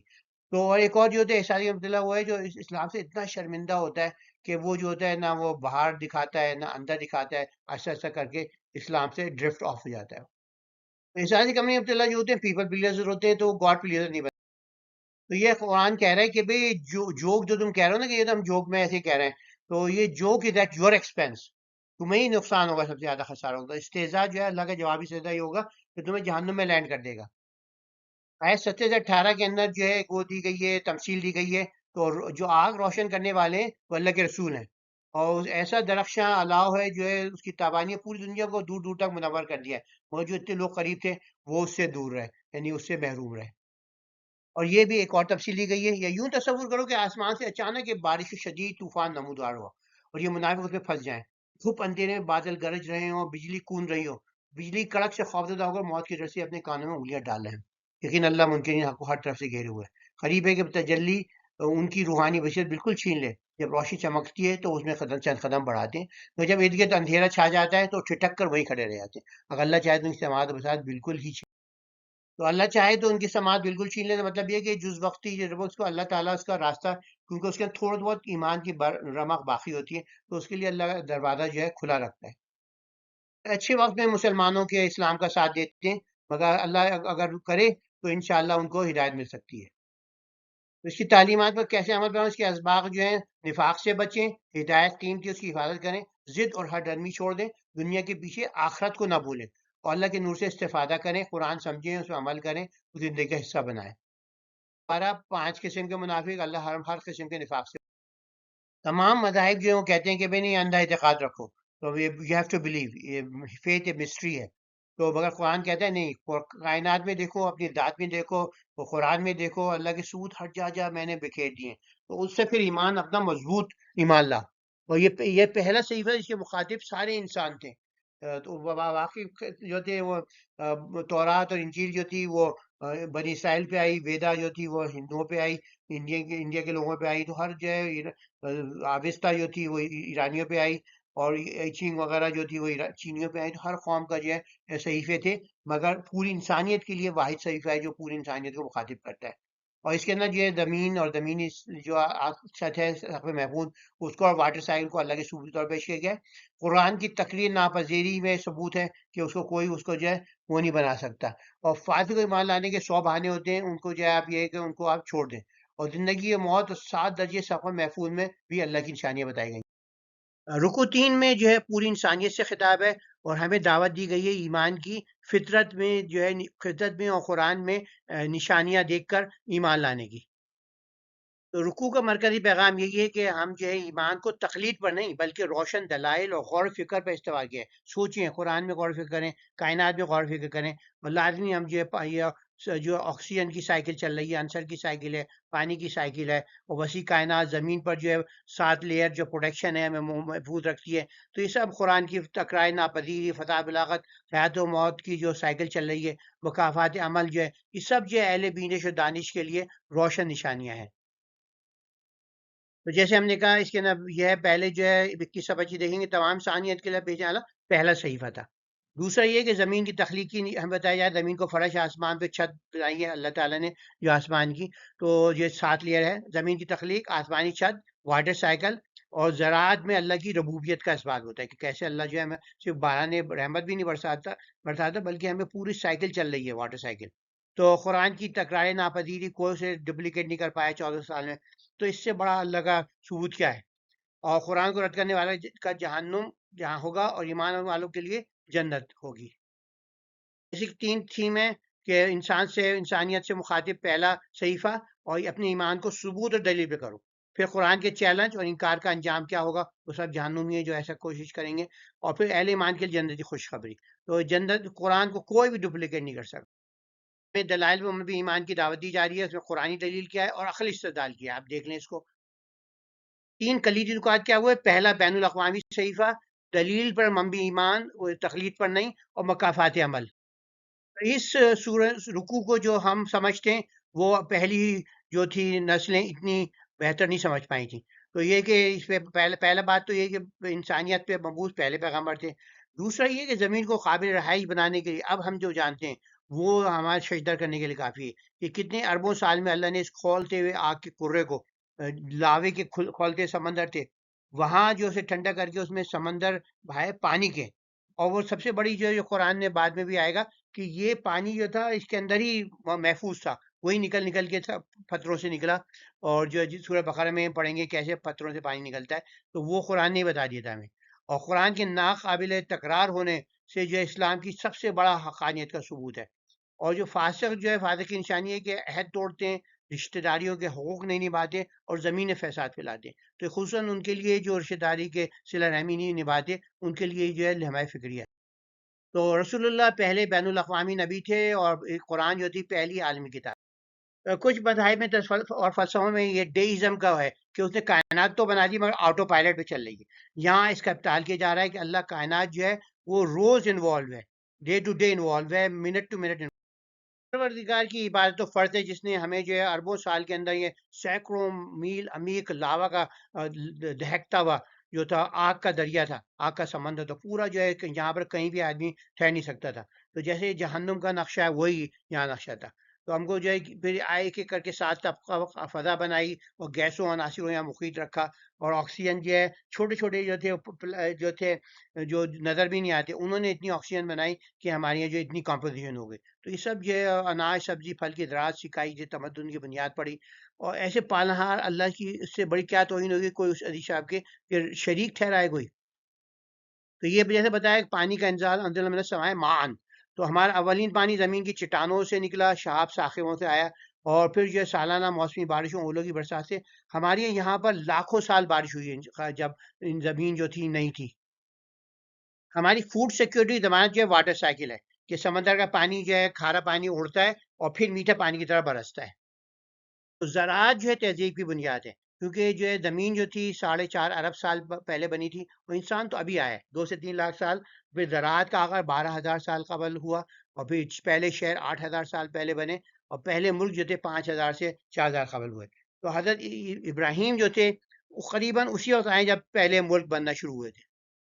قرآن جو ہے وجود الہی کا ثبوت ہے، نہ صرف اس کے اندر کہ اسے کوئی اس کو ڈپلیکیٹ نہیں کر سکتا، اور دوسرا اس کے بھی کہ اس کے حقائق کی جو ہے مسلسل توثیق ہوتی رہتی ہے. ہر نئی سائنس، ہر نئی صدی کی سائنس کہتی ہے ہاں یہ قرآن نے صحیح کہا تھا. تو یہ اعجاز قرآن کیا ہے، اس کو ہم نے چارٹ کی شکل میں دیا ہے. قرآن کا معجزہ دیکھنے کے بعد اس کے ممکن جو ہیں وہ جہنم کے اقدار ہیں. تو یہ دوسرا حصہ ہے اسی رکوع کا. تو ایمان لانے کے 100 بہانے، انہیں تمثیل اہم نہیں ہوتی، سبق اہم ہوتا ہے، تو وہ تمثیل میں اٹک گئے. پھر یہ فاسقوں کی 3 خصوصیات: اللہ سے حد شکنی، رشتہ داری کے حقوق نہیں نبھانا، اور فساد انگیزی. اور جو تیسری جو ہے زندگی و موت مکافات عمل میں بھی ہم کو جو ہے نشانیاں ملتی ہیں کہ اللہ نے ایک مورل آرڈر ہے کائنات میں، اسی وقت اللہ بنا سکتا ہے. اور زمین کے ارد گرد جو 7 طبقے حفاظتی آسمان ہے، اس میں بھی اللہ کا اثبات ہے کہ اس نے کیسے ہمیں رہنے کے قابل بنایا. جیسے کہا یہ جب اسلام قبول نہ کرنا ہو تو مفادات تعصب آڑے آ رہے ہوں تو کوئی نہ کوئی بہانہ بنائے گا. اور زندگی و موت میں اللہ کی دلیل ہے، اور زمین آسمان کی تخلیق میں بھی. تو 26 سے ہی لام تمثیل واللہ، یعنی اعتراضات حقوق اللہ نہ پورے کرنا، نہ حقوق العباد پورے کرنا. اب تمثیل میں جو سبق تھا اس میں جو ہے حامی نہیں پاتے تو مثال پر اعتراض کرتے. اصلی خسارہ جو ہے وہ جو ہے حقوق اللہ اور حقوق العباد کو قطع کرنا ہے. تو ہمیں جب قرآن نے بتا دیا تھا کہ 14 سال پہلے کہ یہاں پر جو ہے اللہ تعالیٰ نے زندگی پھولنے پالنے کے لیے 7 طبق عمیق فضا بنائی ہے، جو اب ہمیں پتہ چل رہا ہے. تو کچھ کے اندر جو ہے ایک تو میگنیٹوسفیئر شامل کرتے ہیں، اور کچھ جو ہے باقی اسی کو 7 حصے میں تقسیم کرتے ہیں. پہلا صحیفہ جو تمام انسانیت سے خطاب کرتا ہے، اور اللہ نے کیسے اربوں سال میں اس سیارے کو ہمارے رہنے کے قابل بنایا ہے. تو اعمال جو ہمیں ریکوائرڈ ہیں وہ اللہ کی عبادت کریں، اللہ کی نشانیوں پر غور کریں، قرآن کی پیروی کریں، ایمان دلائل پر استوار کریں، اور زندگی موت اور آخرت پہ یقین کو محکم کریں. یہاں قرآن نے بتا دیا اس رکوع میں، رکوع 4 میں، کہ انسان کی ترقی کے 3 اسباب ہیں. جو قوم ترقی کرنا چاہتی ہے اس میں ہوگی اسم گزاری کے نئے نام ایجاد کرنا، ٹرمینالوجی، احساس تجسس کو آگے بڑھانا، اور آپس میں مساوات کرنا. تو یہ جو اکتسابی علم سے انسان کی فضیلت جو ہے اللہ نے فرشتوں کے آگے ثابت کری. تو وہی قومیں دنیاوی خلافت لیں گی جو سائنس میں آگے ہوں گی. شیطان ہمارا عدلی دشمن ہے، اور فرشتے ہمارے دوست اور خادم. یہ بھی ایک اہم سبق ہے. کوئی اصلی گناہ نہیں جو عیسائی کہتے ہیں کہ اوریجنل سن ہے، اس کی وجہ سے حضرت عیسیٰ کو نعوذ باللہ انہیں صلیب پہ چڑھنا پڑا. تو یہ کوئی نہیں، گناہ کسی کو گناہ کفارے دینے کی ضرورت نہیں. قصہ فرشتے اور آدم میں کیا راز مضمن ہے، اس کو ہم غور کریں گے. تو یہاں 3 پوائنٹ ہیں 30 سے اس کے اندر 30 سے 34 تک میں. زمین پر اسلام کی خلافت پر فرشتوں کا استفسار کے کیوں، اور یہ ہم آگے دیکھیں گے کیوں آخر انہوں نے اس پہ استفسار کیا. دوسری یہ کہ عزم گزاری جو تھی انسان کے اندر ودیت کی گئی کہ ہم کسی چیز کا بھی کوئی نام وہ کر دیتے ہیں، پھر اس پہ علم بلڈ کرتے ہیں. اور فرشتوں کو سجدہ جو انسان کے علم کی صبر میں اس کی معاونت کا اقرار. تو 3 چیزیں جیسے ہم سیکھتے ہیں جو فرشتوں اور جنوں میں نہیں ہے. پہلی اسم سازی، ہماری جو سائنس کی بنیاد بنتی ہے. پھر دوسری جو ہے ان کے اندر حصے تجسس ہے اور مسابقت ہے. اور پھر اللہ غفور اور ہادی ہے. اب جو ہم جس جانتے ہیں کہ جو انسان کی تہذیب بھی وہی قومیں آگے بڑھیں جو اس میں سازی میں، نام بنانے میں، تجسس اور باہمی مسابقت تھی، وہی آگے بڑھی. سائنس میں بھی، ٹیکنالوجی میں بھی، اور کلچر میں بھی، سویلائزیشن میں انہی کو دنیاوی خلافت ملی. تو تجسس جو ہے مگر ڈبل ایج سورڈ ہے، تو اس سے دنیا کو جنت بھی بنا لیتا ہے، اور وہ جنت سے نکالا بھی جا سکتا ہے. جیسے ہم نے کہا 3 انسانی صلاحیتیں، پوری سائنس جو ہے درجہ بندی، طب، مصنوعی ذہانت، ٹیکنالوجی، اصطلاحات جو ہے کی بہت اہمیت ہے. بغیر اصطلاحات کے کوئی سائنس شروع ہی نہیں ہو سکتی. اور تجسس اور علمی جستجو کے اندر سائنسی تحقیق، تجربات اور دریافتوں کی بنیاد بھی تجسس ہے. وہ کہتے ہیں اچھا یہ ہوگا تو کیا ہوگا، یہ ہوگا تو کیا ہوگا. اور مقابلہ بڑھتے جستجو، سائنس ہر قوم یہ کہہ رہی ہے میں آگے بڑھ جاؤں، ان میں معاہدے ہوتے ہیں، سائنسی ترقی اختراعات کو فروغ دیتی ہے. تو اسی طرح جو ہے سائنس، ٹیکنالوجی ایڈوانسمنٹ ہوتی ہے. وہ موضوعات یہی ہیں، اکتسابی علم سے دنیاوی خلاف ملے گی، قرآن سے دین خلاف. تو فرشتوں کو کیسے پتا ہے کہ انسان خون ریزی کرے گا؟ یہ ہم جانتے ہیں کہ انسان جو ہوتے ہیں ہومو سیپین، ہم آخر میں آئے، اس سے پہلے مختلف قسم کے انسان تھے، اور وہ آپس میں خون ریزی کرتے تھے، جانوروں کو ہی مارتے تھے. تو اس وجہ سے جو ان کو پتا تھا کہ یہ تو بہت اس کے اندر اتنی عقل بھی نہیں ہے، اور یہ خون ریزی کرے گا. یہ مجھے بعد میں پتہ چلا کہ یہ تو بہت عقل مند انسان ہے. جیسے اللہ نے کہا جو میں جانتا ہوں تم نہیں جانتے، کیونکہ فرشتوں کے بعد نہ اکتسابی علم سیکھنے کی صلاحیت ہے، نہ وہ کسی چیز کا نام رکھتے ہیں، نہ سائنس بلڈ کر سکتے ہیں، نہ غیب کا علم ہے. غیب کا علم صرف چند جن کو چاہیے ہوتا انہیں چاہیے ہوتا ہے، تو وہ تو جان نہیں سکتے تھے کہ بھی مستقبل میں یہ ہو جائے گا، انسان جو ہے یہ کر پائے گا۔ یہ بھی قرآن کا معجزہ ہے کہ یہ پہلی کتاب تھی اس میں اجاگر کرا کانسیپٹ کہ اسم سازی کی وجہ سے سائنس بنے گی۔ جیسے فرشتوں نے کہا لا علم لنا الا ما علمتنا، جو فرشتے ہوتے ہیں ان کی لمیٹڈ نالج ہوتی ہے، اللہ سب کچھ جانتا ہے، جو کچھ ہوگا، جو کچھ ہونے والا ہے، اور جو کچھ ہو سکتا ہے، آل دا پرابیبلٹی، بیک وقت جو ہے اس کا علم جو ہے یہ نہیں ہے کہ سیریل ٹائم میں مخوض ہے، تو اس کا کامل علم استدلالی نہیں بلکہ بیک وقت ہے۔ سماج سائنس ٹیکنالوجی نامگزاری پر ہے، مشترکہ گنجینس اصلاحات ہوتی ہیں، اسی کے ذریعے سائنس بڑھتی ہے۔ فرشتوں سے خدمت کا عہد جو تھا انسانوں کی خدمت سے عہد لینا تھا کہ انسانوں کی مدد کرنا جب وہ سائنس اور اس میں ٹیکنالوجی میں شیطان کی انکار کی اصلی وجہ یہ تھی کہ جنوں کو جو ہے معزول کیا جا رہا تھا، اس سے پہلے جنوں کا راج تھا، اور جب وہ خلیفہ بن گئے تو پھر ان کو معزول ہو گئے۔ تو ہمارے یہاں جو ہے حصے تجسس جو ہے دو دھائی تلوار ہے، کیا ان کو جو ہے آدم کو جو تھی ان کی زوجہ کو جو شیطان نے بہکا دیا، یہ دکھا کے کہ بھئی یہ تجسس ڈال کے اس کے اندر، تو یہاں پہ یہ بھی کانسیپٹ ہے کہ اللہ نے آدم کا گناہ جو تھا علیہ السلام کا گناہ معاف کر دیا تھا، تو عیسائی جو کہتے ہیں ان کا تصور غلط ہے، اور اللہ نے ہدایت کا وعدہ کیا جس کی آخری کڑی قرآن تھی۔ تو ہمیں یہ تھے جنت میں ٹھہرایا گیا، حالانکہ ہمیں زمین کے لیے بنایا گیا تھا، تو ان کو نعمت عطائی تھی، مگر ہمارا جو تھی حصہ تجسس وہ شیطان نے وہ ہمیں استعمال کیا، وسے ڈال کے ہمیں نکال دیا۔ کوئی اصلی گناہ نہیں تھا، حضرت عیسیٰ کو کفارہ دینے کی کوئی ضرورت نہیں تھی، اور آدم کے توبہ جو تھے، آدم کے علیہ السلام کی توبہ جو تھی فوراً اللہ نے قبول کر دی جب دعا سکھائی، اور ہدایت و گمراہیوں کا انجام بتا دیا۔ تو اس درخت میں جو کوئی خاص بات نہیں تھی، مگر بس یہ تھا کہ یہ کیوں منع کیا، یہ کیوں منع کیا۔ تو اکثر جو ہے ہم گناہ میں اسی واسطے پڑھتے ہیں کہ اچھا یہ منع کیا، اس میں کوئی خاص چیز ہوگی، تو حصے تجسس کو صحیح طرح میں استعمال کریں، غلط طرح کے استعمال۔ تو حصے تجسس جو ہمیں اقتصابی علم میں برتری دیتا ہے، وہی جو ہے بری چیزوں سے ہمیں باہر راستے بھٹکا بھی دیتا ہے۔ تو یہاں انسانوں میں باہمی تنازعات، کشمکش اور مقابلہ انسان کی ترقی کا ضامن ہوتا ہے۔ کوئی اوریجنل سے نہیں ہے، کوئی جو ہے کفارہ نہیں دینا، اللہ نے توبہ قبول کر لی تھی، ہم جو ہے عادت آدم کے گناہوں کے ذمہ دار نہیں۔ جنت میں نہ خوف ہوگا نہ غم ہوگا، بس جو ہے خوشی اور سرشاری ہوگی۔ قرآن کیا ہمیں سبق دیتا ہے یہ رکوع کہ انسان کیسے خلیفہ بن سکتا ہے، علم میں سبقت سے عاجزی اپنائیں، گناہ سے دور رہیں، اور توبہ استغفار کریں، ہدایت کی پیروی کریں جو ہدایت۔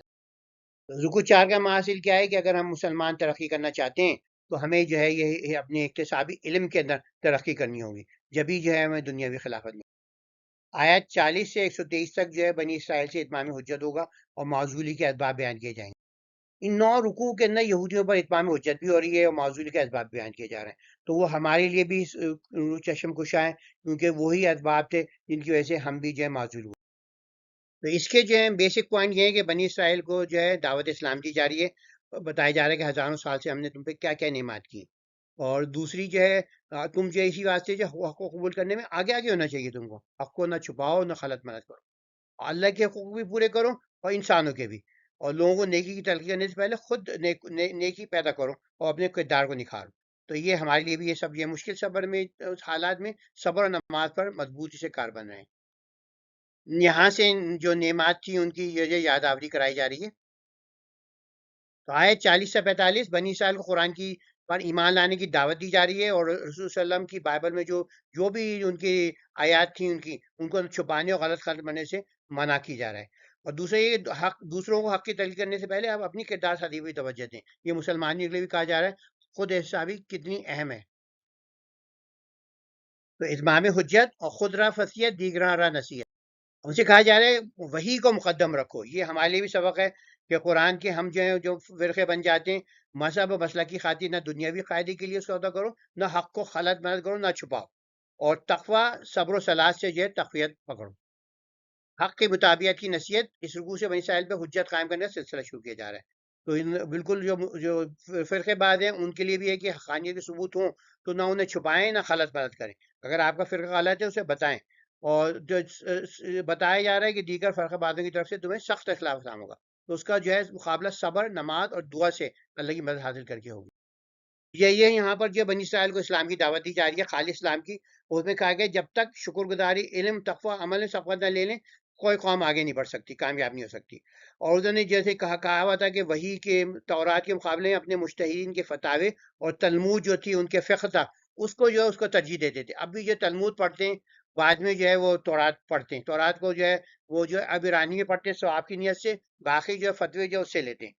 اور یہ ان سے کہا جا رہا ہے کہ آخری موقع ہے، اس سے پہلے رسول نبی کی تعلیم کر کے تم نے سنگین تباہیاں دو چار ہوئے.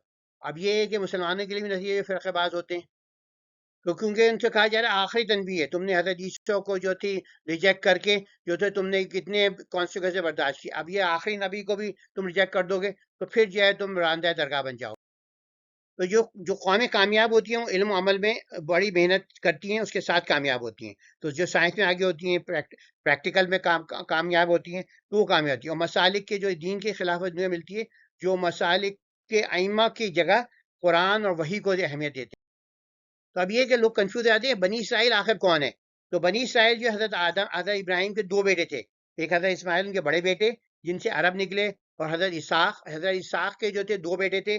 تو وہ پہلے بیٹے کی تو ہمیں پتہ نہیں کہ کون تھے، کی اولاد کہاں ہے، مگر دوسرے بیٹے جو تھے یہ حضرت یعقوب تھے، ان کا لقب پڑا اسرائیل. تو ان کے 12 بیٹوں سے جو ہے 12 ان کی یہودیوں کی 12 جو تھے قبیلے بنے. تو یہاں مسلمان کی نصیحت ہے کہ ہم کتمان حق نہ کریں مسلک کی خاطر. اسرائیل کو دیے گئے حکم جو ہے ہم پر ہی مسلط ہوتے ہیں. اللہ کی نعمت کو یاد رکھیں، قرآن پر ایمان لائیں، آیات کو نہ چھپائیں، نہ غلط مدد کریں، نماز کو قائم کریں، زکوٰۃ دیں، پہلے عمل پھر نصیحت، صبر اور نماز سے مدد دیں، اور آخرت کو ہمیشہ یاد. کیسے عمل؟ انفرادی اور اجتماعی کامیابی کی راز کیا؟ اللہ کا شکر کریں. اپنا اللہ وعدہ جب ہی پورا کرے گا جب ہم اپنی طور پہ انفرادی طور پہ علم، عمل اور محنت سے اپنا وعدہ پورا کرتے ہیں، اور اپنے جو ہے چھپانا چھوڑ دیں جو وحی کی تعلیمات ہیں، اور ایمان کا ثبوت عمل اور تقوی سے دیں. داد جرم کا باقاعدہ آغاز ہو رہا ہے. اب یہ جو ہے اللہ تعالیٰ نے ان پہ کیا فضل کیے یہ گنائے جا رہے ہیں. آخر میں صرف نیک اعمال کام آئیں گے. یہاں پہ یہودیوں کی 4 غلطیاں گنائی جا رہی ہیں کہ کیسے اللہ نے ان کو جو ہے پھر بھی معاف کر کے انہیں جو ہے اپنا محبوب رکھا. روز قیامت کوئی شفاعت فدیہ قبول نہیں ہوگا، صرف ایمان اور نیک عمل کام آئیں گے، کسی اور چیز رکھ کے نہ کریں. اب یہاں بتایا سمندر میں یہ راستہ بنا کر بنی اسرائیل کو فرعون کے ظلم سے بچا لیا گیا. تو کیسے انہیں یہ بتایا گیا. دوسرا ہے انہوں نے عبادت گوشالہ کلی کے بچڑے کو معبود بنا لیا، اور نزول تورات پھر بھی ہوا. تو یہاں یہ بتایا جا رہا ہے کی پوائنٹ جو ہے آخرت میں شفاعت جو ہے وسیلے پہ تکیہ نہ کریں، صرف جو اپنے اعمال پہ تکیہ کریں. فرعون سے نجات اور سمندر پار کیس کا واقعہ بتایا جا رہا ہے. حضرت موسیٰ کی 40 راتوں کے اندر جب ان کو 10 دن دیر ہو گئی تو بنی اسرائیل نے کیسے گسالہ پرستی شروع کر دی، اور تورات کا عطا ہونا اس کے باوجود، اور بنی اسرائیل کو توبہ کی تلقین. تو ہم دیکھتے ہیں یہودیوں کو ہمیشہ جو ہے اللہ احسان کرتا ہے. اللہ نے غلامی اور نسل کشی سے ایجاد دی تو پھر بھی جا کے فوراً مسلسل ناشکری کر دی. اللہ نے فرعونیوں کو ڈبو کر یہودیوں کو پار کرا دیا تو بچڑے کی پوچھنا شروع کر دی. من و سلوہ نازل کیا، کھانا صبح شام مل رہا ہے، پانی نکالا، بادل کا سائے کیا تو پیاز دال ککڑے کی فرمائش کرنے لگے. اور کوہ طور جو بلایا معافی مانگنے کے لیے اجازت تو اللہ کو روبرو دیکھنے پر اصرار کرنے لگے. تو بہت ہی جو تھی نا ہنجار. اسرائیلیوں میں جو چند احسان ہوئے تھے ان کی گنتی. اب ٹھیک ہے، اللہ تعالیٰ نے جو تھی ان کو بلایا کہ 70 عمائدین کو درخواست کی کہ بھئی دیکھنا چاہتے ہیں، تو دور سے انہیں دکھا دیا کہ بھئی تورات اتر رہی ہے. تو کہنے لگے ہم تو اللہ کو دیکھیں گے پھر مانیں گے. تو ان پہ جو تھے ان کو اللہ تعالیٰ نے بجلی کڑک سے مار دیا. پھر وہ بہت روئے گڑ گڑائے تو انہیں دنوار زندگی دی، مگر وہ بھی شکر من نہیں رہا. پھر سیر نوردی میں بادل کا سایہ من طلبہ کا نازل ہوا تو اس پہ بھی جو تھی وہ جو تھی شکر نہیں کیا. اور دوسرے یہ تھے ایک بستی، یہ بات کا واقعہ ہے کہ انہوں نے کہا اچھا اس بستی میں داخل ہو جاؤ، مگر آجزی سے فتح کرنا. جیسے حضرت رسول اللہ صلی اللہ علیہ وسلم داخل ہوئے تھے، وہ جو تھے انہوں نے اپنی جو سر اونٹنی سے بالکل جوڑ دیا تھا کہ آجزی سے داخل ہوں، بلکہ گھمنڈ سے کیا اور لوگوں پر ظلم کیا.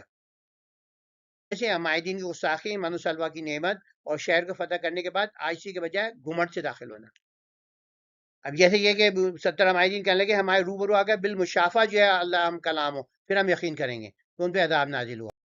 تو اسرائیلی جب تھک جاتے تو خیمہ بستی پہ آ کر قیام کرتے. تورات کے مطابق اسرائیلیوں کے آگے بادل کا ستون چلتا تھا جو پیچھے پھیل کر سایہ کرتا تھا. سفر کے دوران صبح کو من برستا تھا اور شام کو جو سلوہ. اللہ کے اتنے احسانات کے بعد بھی گناہ اور ناشکری اپنا ہی نقصان کرتے تھے. کے وقت عاجزی کی بجائے وہ جو بڑے اکڑ کے گئے اور لوگوں پر ظلم. استغفار کا قولی اظہار کرو، جس بدن سے بھی ظاہر ہو کہ تم جو ہے عاجزی کے ساتھ جا رہو. ان سے الٹ کیا تو اس پہ جو ظالم لوگ تھے ان پر اللہ نے تعاون. دوبارہ ہم کر رہے ہیں اللہ کے احسان کیا آتی ہے یہودی کیا اللہ نے نعمت دی، کیا بنی اسرائیل کرتے عمل تو ہمارے لیے کیا سبق ہے. یہ سب متعلقہ حدیث ہیں جو ان احکام کے متعلق ہیں، ان کی مسلسل ناشکری کی تفصیل۔ رکوع 7 جو ہے، اس میں پانی نہ ملنے پر حضرت موسیٰ پر انہوں نے حملہ کر دیا اور آسمانی من و سلوہ سے اکتاہٹ کا اظہار کیا۔ احساس استحقاق تھا انہیں کہ ہمیں جو ہے ہر چیز سے حق ہے، ہمارا ہر چیز پہ اللہ کے چہیتے ہیں، وہی ہمیں کچھ دے، تو وہ ہر چیز کے حقدار ہیں ہم۔ اور ناشکروں اور ہر چیز پر اپنا حق جتانے والوں سے نہ اللہ محبت کرتا ہے نہ بندے، تو جلد یا بدیر جو ہے ان کو لوگ جو ہے دھتکار دیتے ہیں۔ اور وہی کو مقدم رکھنے کا ہر امت سے عہد لیا گیا تھا، اپنے فرقوں کے علماء کی رائے کو حدیث و قرآن پہ ترجیح نہ دیں۔ ہر کام میں تصاہل اور ٹول مٹول کرنے والے نہ اللہ کے پسندیدہ ہوتے ہیں نہ بندوں کے۔ پانی ختم ہونے پہ کیا ہوا اور ککڑی کی فرمائش، تو ان کی فطرت یہ تھی کہ جو تھی ہر چیز ہمیں گھر بیٹھے مل جائے، تو پانی کے لیے بھائی آپ تلاش کریں، لوگ جائیں نکلیں دوڑ دھوپ کریں، بجائے اس کے انہوں نے جو تھے ان پہ چڑھ دوڑے، وہ ڈرے کہ مجھ پہ یہ سنسار کر دیں گے، پھر انہوں نے اللہ سے دعا کری اور پانی پھوٹ پڑا۔ تو یہ کہ یہ ان کا یہ مختلف جو تھا احساس استحقاق تھا، اور پھر یہ کہ من و سلوا سے بھی ہاں ہم تو بور ہو گئے، ہم تو کوئی نئی چیز دو، تو مسلسل ناشکری اور احساس استحقاق کی وجہ سے ذلت و پستی جو تھی اللہ نے مسلسل، تو جو قوم بھی ہوتی ہے ہم تو کوئی خاص چیز ہیں، ہم اللہ کے پسندیدہ ہیں، ہمیں تو اللہ ہر چیز دے یا بندے خوش دیں، تو وہ جو تھے وہ لوگ جو ہے پھر ان کو لوگ بھی تنگ آتے ہیں، اللہ بھی تنگ آ جاتا ہے۔ تو پانی کی طلب یہ تھی، حق جتانے کا رویہ اور معجزہ، کھانے کی طلب، محنت سے انکار اور ذلت کا عذاب کیسے کیسے لے۔ مسلسل ناشکری احساس استحقاق کرنے والے جو ہیں وہ جو ہوتے ہیں ذلت اٹھاتے ہیں۔ اور دوسری یہ دو سنتیں اللہ ہیں، ایک یہ ناشکردار قومیں جو ہیں وہ احساس جتاتے ہیں وہ جو ہے زوال کا شکار ہوتی ہیں۔ دوسری سنت اللہ یہ ہے کہ جو وحی کا اصلی یا عملی انکار کریں اور وہ اللہ کے غضب کا شکار ہو جاتے ہیں۔ آیت 60 سے ہمیں یہ سبق ملتا ہے کہ انہوں نے حضرت موسیٰ پہ چڑھائی کر کے ان سے پانی کی وہ تو نکلوا لیا اللہ سے درخواست کر کے، مگر وہ اتنے جو تھے اس بات سے ناراض ہوئے کہ بعد میں انہوں نے اسے بد دعا کری اور ان کو 40 سال تک وہ کرنا پڑا۔ تو کبھی کبھار جو ہوتی ہے کہ آپ جو ہے وہ اپنی محنت سے گھبراتے تھے، وہ اس واسطے وہ ہر چیز کہتے ہیں ہمیں دے دو بچوں کی طرح، تو من سلوہ سے بھی اکتاہٹ ہو گئی جب انہیں ہو گیا، اور پھر وہ مغضوب ہو گئے کیسے کہ نا شکرانی کرتے تھے، نا فرمانی کرتے تھے ہر بات پر، اور وہی کا حکم پسند نہ آئے تو مجتہدین کی آراء کو ترجیح دے کر ان کی عملی تکفیر کرتے تھے۔ نبیوں کے قتل کرنے پر بھی اللہ نے پہم ناشکری احساس استحقاق جو تھا ان کا، اس وجہ سے ان سے ذلت پستی نازل کر۔ تو یہ مسلمانوں کا طرز عمل کیا ہونا چاہیے، اور اللہ نے کیا جواب دیا ناشکری کی وجہ سے، انبیاء قتل کی وجہ سے، نافرمانی کی وجہ سے، آیت الہی کے انکار پہ اور اپنی قومیت پہ فخر کی وجہ سے۔ تو یہ جیسے ہمیں پتہ چلا شان نزول، جب ایک جگہ تھے پانی بالکل ختم ہو کم پڑ گیا تو وہ جو تھے ان پہ ایسے پل پڑے کہ جیسے لگا جیسے وہ غیظ و غضب میں انہیں سنسار کر دیں گے۔ یہ بائبل میں موجود ہے، خروج 17 کے اندر۔ تو کیا تم نے ہمیں اور ہمارے جانوں پیاس سے مارنے کے لیے مجھ سے نکالا تھا؟ اب یہ بھول گئے کہ بھئی ہم غلام تھے، وہاں اتنی 24 گھنٹے محنت تھی، وہ سب بھول گئے۔ تو پھر اس کی وجہ سے حضرت موسیٰ نے خوف میں بھی اور گڑ گڑا کر دعا کری کہ اللہ کہ ہمیں جو ہے، پھر اللہ نے حکم دیا کہ بھئی پانی دیں، تو فلاں جگہ جاؤ اور مارو، وہاں سے پانی نکلا۔ اب یہ جگہ جو سعودی عرب میں ابھی بھی موجود ہے، اس کے اندر آپ جا کے دیکھیں، حضرت موسیٰ نے چٹان پر ایسا مارا اور 12 فوارے پھوٹ۔ تو یہ ہمیں پتہ چلتا ہے کہ اللہ کی چہیتوں سے اللہ کے مغضوب کیسے بنے۔ تو اس کے اندر یہ تھا کہ ایک تو یقین آخرت جو تھی اور جو تھی وہ جاتا رہا، اور نیک اعمال کی کمی ہو گئی، اور بغض، شرک، بدعات اور بد اعمال کی بہتات ہو گئی۔ تو یہ کہ پھر یہ یقین تکیہ کرنے لگے قیامت تو ہم پہ آسان صاحب ہمارا وسیلہ ہے، یہ ہمیں کوئی ضرورت نہیں ہے عمل کی، ہمیں فلاں کی سفارش مل جائے گی۔ یہاں مختلف احادیث نبوی ہیں جو اس کے متعلق ہیں کہ انہوں نے کیا غلطی کری، ہمیں کیا کرنا چاہیے۔ یہاں ہم دیکھتے ہیں کہ وہ اللہ کے مقبوض کیسے بنے۔ نجات جو ہے تمام اہل توحید کو مل سکتی ہے، کسی ایک مذہب کی میراث نہیں ہے۔ یہودیوں نے وہی کو مقدم رکھنے کا عہد دیا تھا مگر اسے پورا نہیں کیا۔ جب آزمائش آئے تو استغفار اور عبادت کی کثرت سے اللہ سے رجوع کریں، ہیلہ بازی نہ کریں۔ اللہ کا حکم سمجھ آ جائے تو فوراً عمل کریں، ٹال مٹول سے بالکل کام نہ لیں۔ تو سورہ بقرہ کی 3 تھیم ہے، نجات، پیمان اور یوم سبت۔ یہاں پر یہ ایک اہم بات بتائی جا رہی ہے کہ جو کوئی بھی مذہب والا ہو، یہودی، عیسائی، صابی ہو، جو بھی اللہ اور روز آخرت میں ایمان رکھتا ہے اور نیک عمل کرتا ہے تو ان کے لیے نیک اعمال کا صلہ ان کے پروردگار کے پاس محفوظ ہے۔ دوسری یہ کہ وحی کو مقدم رکھنے کا عہد موقت لیا گیا تھا اسرائیلیوں سے، کوہ طور کو معلق کر کے، وہی عہد جو ہم سے بھی ہے کہ ہم جو قرآن کو مقدم رکھیں گے، اپنے فرقے کو مقدم نہیں رکھیں گے، تو ہم یہ کرتے ہیں۔ اور پھر تیسری چیز یہ ہے کہ سبت والوں نے جب انہیں منع کیا کہ مچھلی کا شکار نہیں کرنا تو انہوں نے ہیلا بازی کری، تو بجائے یہ کہ جب انہیں مچھلیاں جو تھیں صرف ایک دن مل رہی تھیں تو وہ جو تھے استغفار کے لیے اجتماعی استغفار کرتے، انہوں نے ہیلا بازی کری اور انہیں سزا دی گئی۔ نجات کا اصول کیا ہے؟ ایمان اور عمل۔ تو یہ کسی خاص مذہب میں پیدا ہونے کی وجہ سے آپ جو یہ نہیں ہو جاتے کہ ہاں بھائی ہم تو بخشے بخشا ہیں۔ تو کسی گروہ کا حصہ ہونا نجات کی ضمانت نہیں ہے۔ اور جو عہد لیا گیا تھا وہ کہ وہی کو اپنی خواہشات اور آباء اجداد کی روایت پر فوقیت دیں گے۔ آج بھی فرقہ پرست لوگ یہی کرتے ہیں کہ بھائی نہیں کہتے ہمارے تو مولوی صاحب فلاں کہہ گئے تو ہم تو وہی مانیں گے، ہم تو تقلید کے ہمیں حکم ہے۔ تو اب کس نے حکم دیا یہ بھی نہیں پتا انہیں۔ تو یہ کہ اور یہ جو اللہ کے احکامات کو چالاکی سے توڑنے کے بہانے تلاش کرنے کے بجائے یہ کرو استغفار کرو اگر کوئی وہ آ رہی ہے، آزمائش آ رہی ہے تو اجمالی جیسے یہی ہے کہ اللہ اور آخرت کے حساب کتاب میں والے سب جو ہیں وہ جنت جا سکتے ہیں، اور یہ کہ وہی کو مقدم رکھیں اور جو ہیلا بازی نہیں کریں مذہب کے اندر، اور جو ٹال مٹول نہ کریں احکام۔ تو یہ آسان فارمولہ ایمان نیک عمل جنت۔ تو یہ ہر امت کی خام خیالی رہی ہے کہ ایمان کافی ہے تو ہمارے نبی بخشوا دیں گے، آپ کو اعمال بھی آپ کے ضرور تو پہاڑ کو اوپر کھڑا کر کے تورات پر عمل پیرا ہونے کا تو عہد لیا گیا ہے۔ ہم جو ہے ہم سے بھی عہد لیا گیا ہے قرآن میں، اور ہم بھی کہیں گے بھی ہم جو ہے ہمیشہ قرآن کو جو ہے وہ اہمیت دیں گے۔ سب تو عالم کی سزا کیا تھا کہ ہیلا نہیں استغفار کرو۔ اب جب گائے کے کاٹنے میں جو نے دی ٹال مٹول کری ان کی ہی چیزیں سخت ہو گئیں، تو ٹال مٹول نہ کرو، فوراً عمل کرو۔ جب بھی کوئی جو ہے جو حکم جو ہے واضح ہو جائے تو غیر سوری سوالوں سے پرہیز یہ کرو، پرہیز کرو، اور یہ نہیں پوچھو یہ اچھا یہ کیا ہے یہ کیا ہے، ہیلا جو ہی نہیں کرو، بلکہ فوراً عمل کرو، تو چیزیں آسان بھی ہوگی، اللہ کی جو ہے رحمت بھی نازل ہوگی۔ آئیں دفاع کرنے میں جو ان کی ہٹ ڈنوی تھی، بار بار غیر ضروری سوالات تھے، ناپسندیدہ رویہ تھا، تو پھر انہیں خود ہی مگر حکام کی تعمیل تو کری، مگر یہ اسی واسطے یہ ہے کہ کیا کہا کہ ٹال مٹول کرنے والے نہ اللہ کو پسند نہ بندوں۔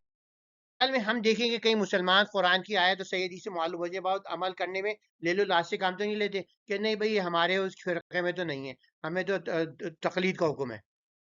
اس یہ صورت کا نام جو تھی یہ گائے پہ رکھا گیا ہے کیونکہ یہی مرکزی پیغام ہے کہ جتنی جو آپ ٹال مٹول نہیں کرو، حکم پہ فوراً عمل کرو۔ تو یہ ایسا آدمی جو آپ کو مسجد میں ہی مل جائے گا، اور ایسا آدمی جو ہے آپ کو جاب پہ ہی مل جائے گا۔ وہ جو ہے آپ کا کام کرنے سے پہلے جو ہے وہ 100 سوال پوچھتا ہے، اچھا ابھی یہ ہوگا تو کیا کروں، یہ ادھر کروں، تو بہت بھی تنگ آئے تھے یار اس کو کوئی اور مجھے اسے ٹرانسفر کر دو، مجھے کوئی اور آدمی دے دو۔ پھر وہ آگے خور جیسے والے آدمی جب لوگ اس سے کرٹیسائز کرنے لگتے ہیں بھائی یار کچھ شروع کر، قدم مجھے خود بخود دے تو سوال مل جائیں، سوال کے جواب مل جائیں گے، تو اس سے ہماری خود اعتمادی کو بھی ٹھیس پہنچتا ہے اور نیک نامی کو بھی۔ تب یہ واقعے کے پس منظر یہی ایک امیر آدمی قتل ہو گیا تھا اور اس کے چھپا رہے تھے، تو اس کو اللہ تعالیٰ نے آشکار کرنے کے لیے یہ ان سے قربانی کا بھی یہ غلطی تھی، وہ سمجھتے تھے نجات تو صرف ہمیں یہودیوں کو ملے گی، اور پھر وہ عہد توڑتے تھے، نافرمانی کرتے تھے اور دین میں ٹال مٹول کرتے تھے۔ تو ہم اس کا کیا کریں اس کی جگہ؟ بنی اسرائیل کی 5 غلطیاں تھیں: ایمان کے بعد نجات پہ اعتماد، اللہ کے عہد کو توڑنا، نافرمانی اور احکام میں تاخیر، دین میں غیر ضروری سختی اور سوالات، اور اللہ کے احکامات پہ عمل تاخیر۔ اس کے متعلق جو ہے ہم نے احادیث دی ہیں جو اس سے ریلیونٹ ہیں۔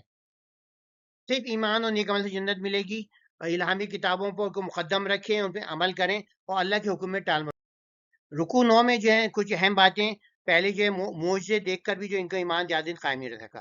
دوسری بات 14 سال میں قرآن نے بتا دی کہ پانی جو ہے زمین کی چٹانوں میں مخیط پانی سے آیا ہے، جو اب ہم 20ویں صدی میں پتہ چلا۔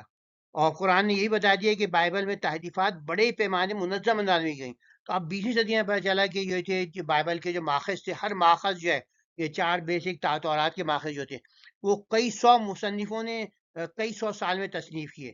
تو ایک تھے وہ شروع ہو گئے، پھر اس کے بعد پھر ایک نیا سلسلہ شروع ہوا، تو اس طرح یہ کہ یہ جو ہے لاکھوں کی تعداد میں جتنی قرآن بائبل کی آیات نہیں اس سے زیادہ تحریفات ہیں۔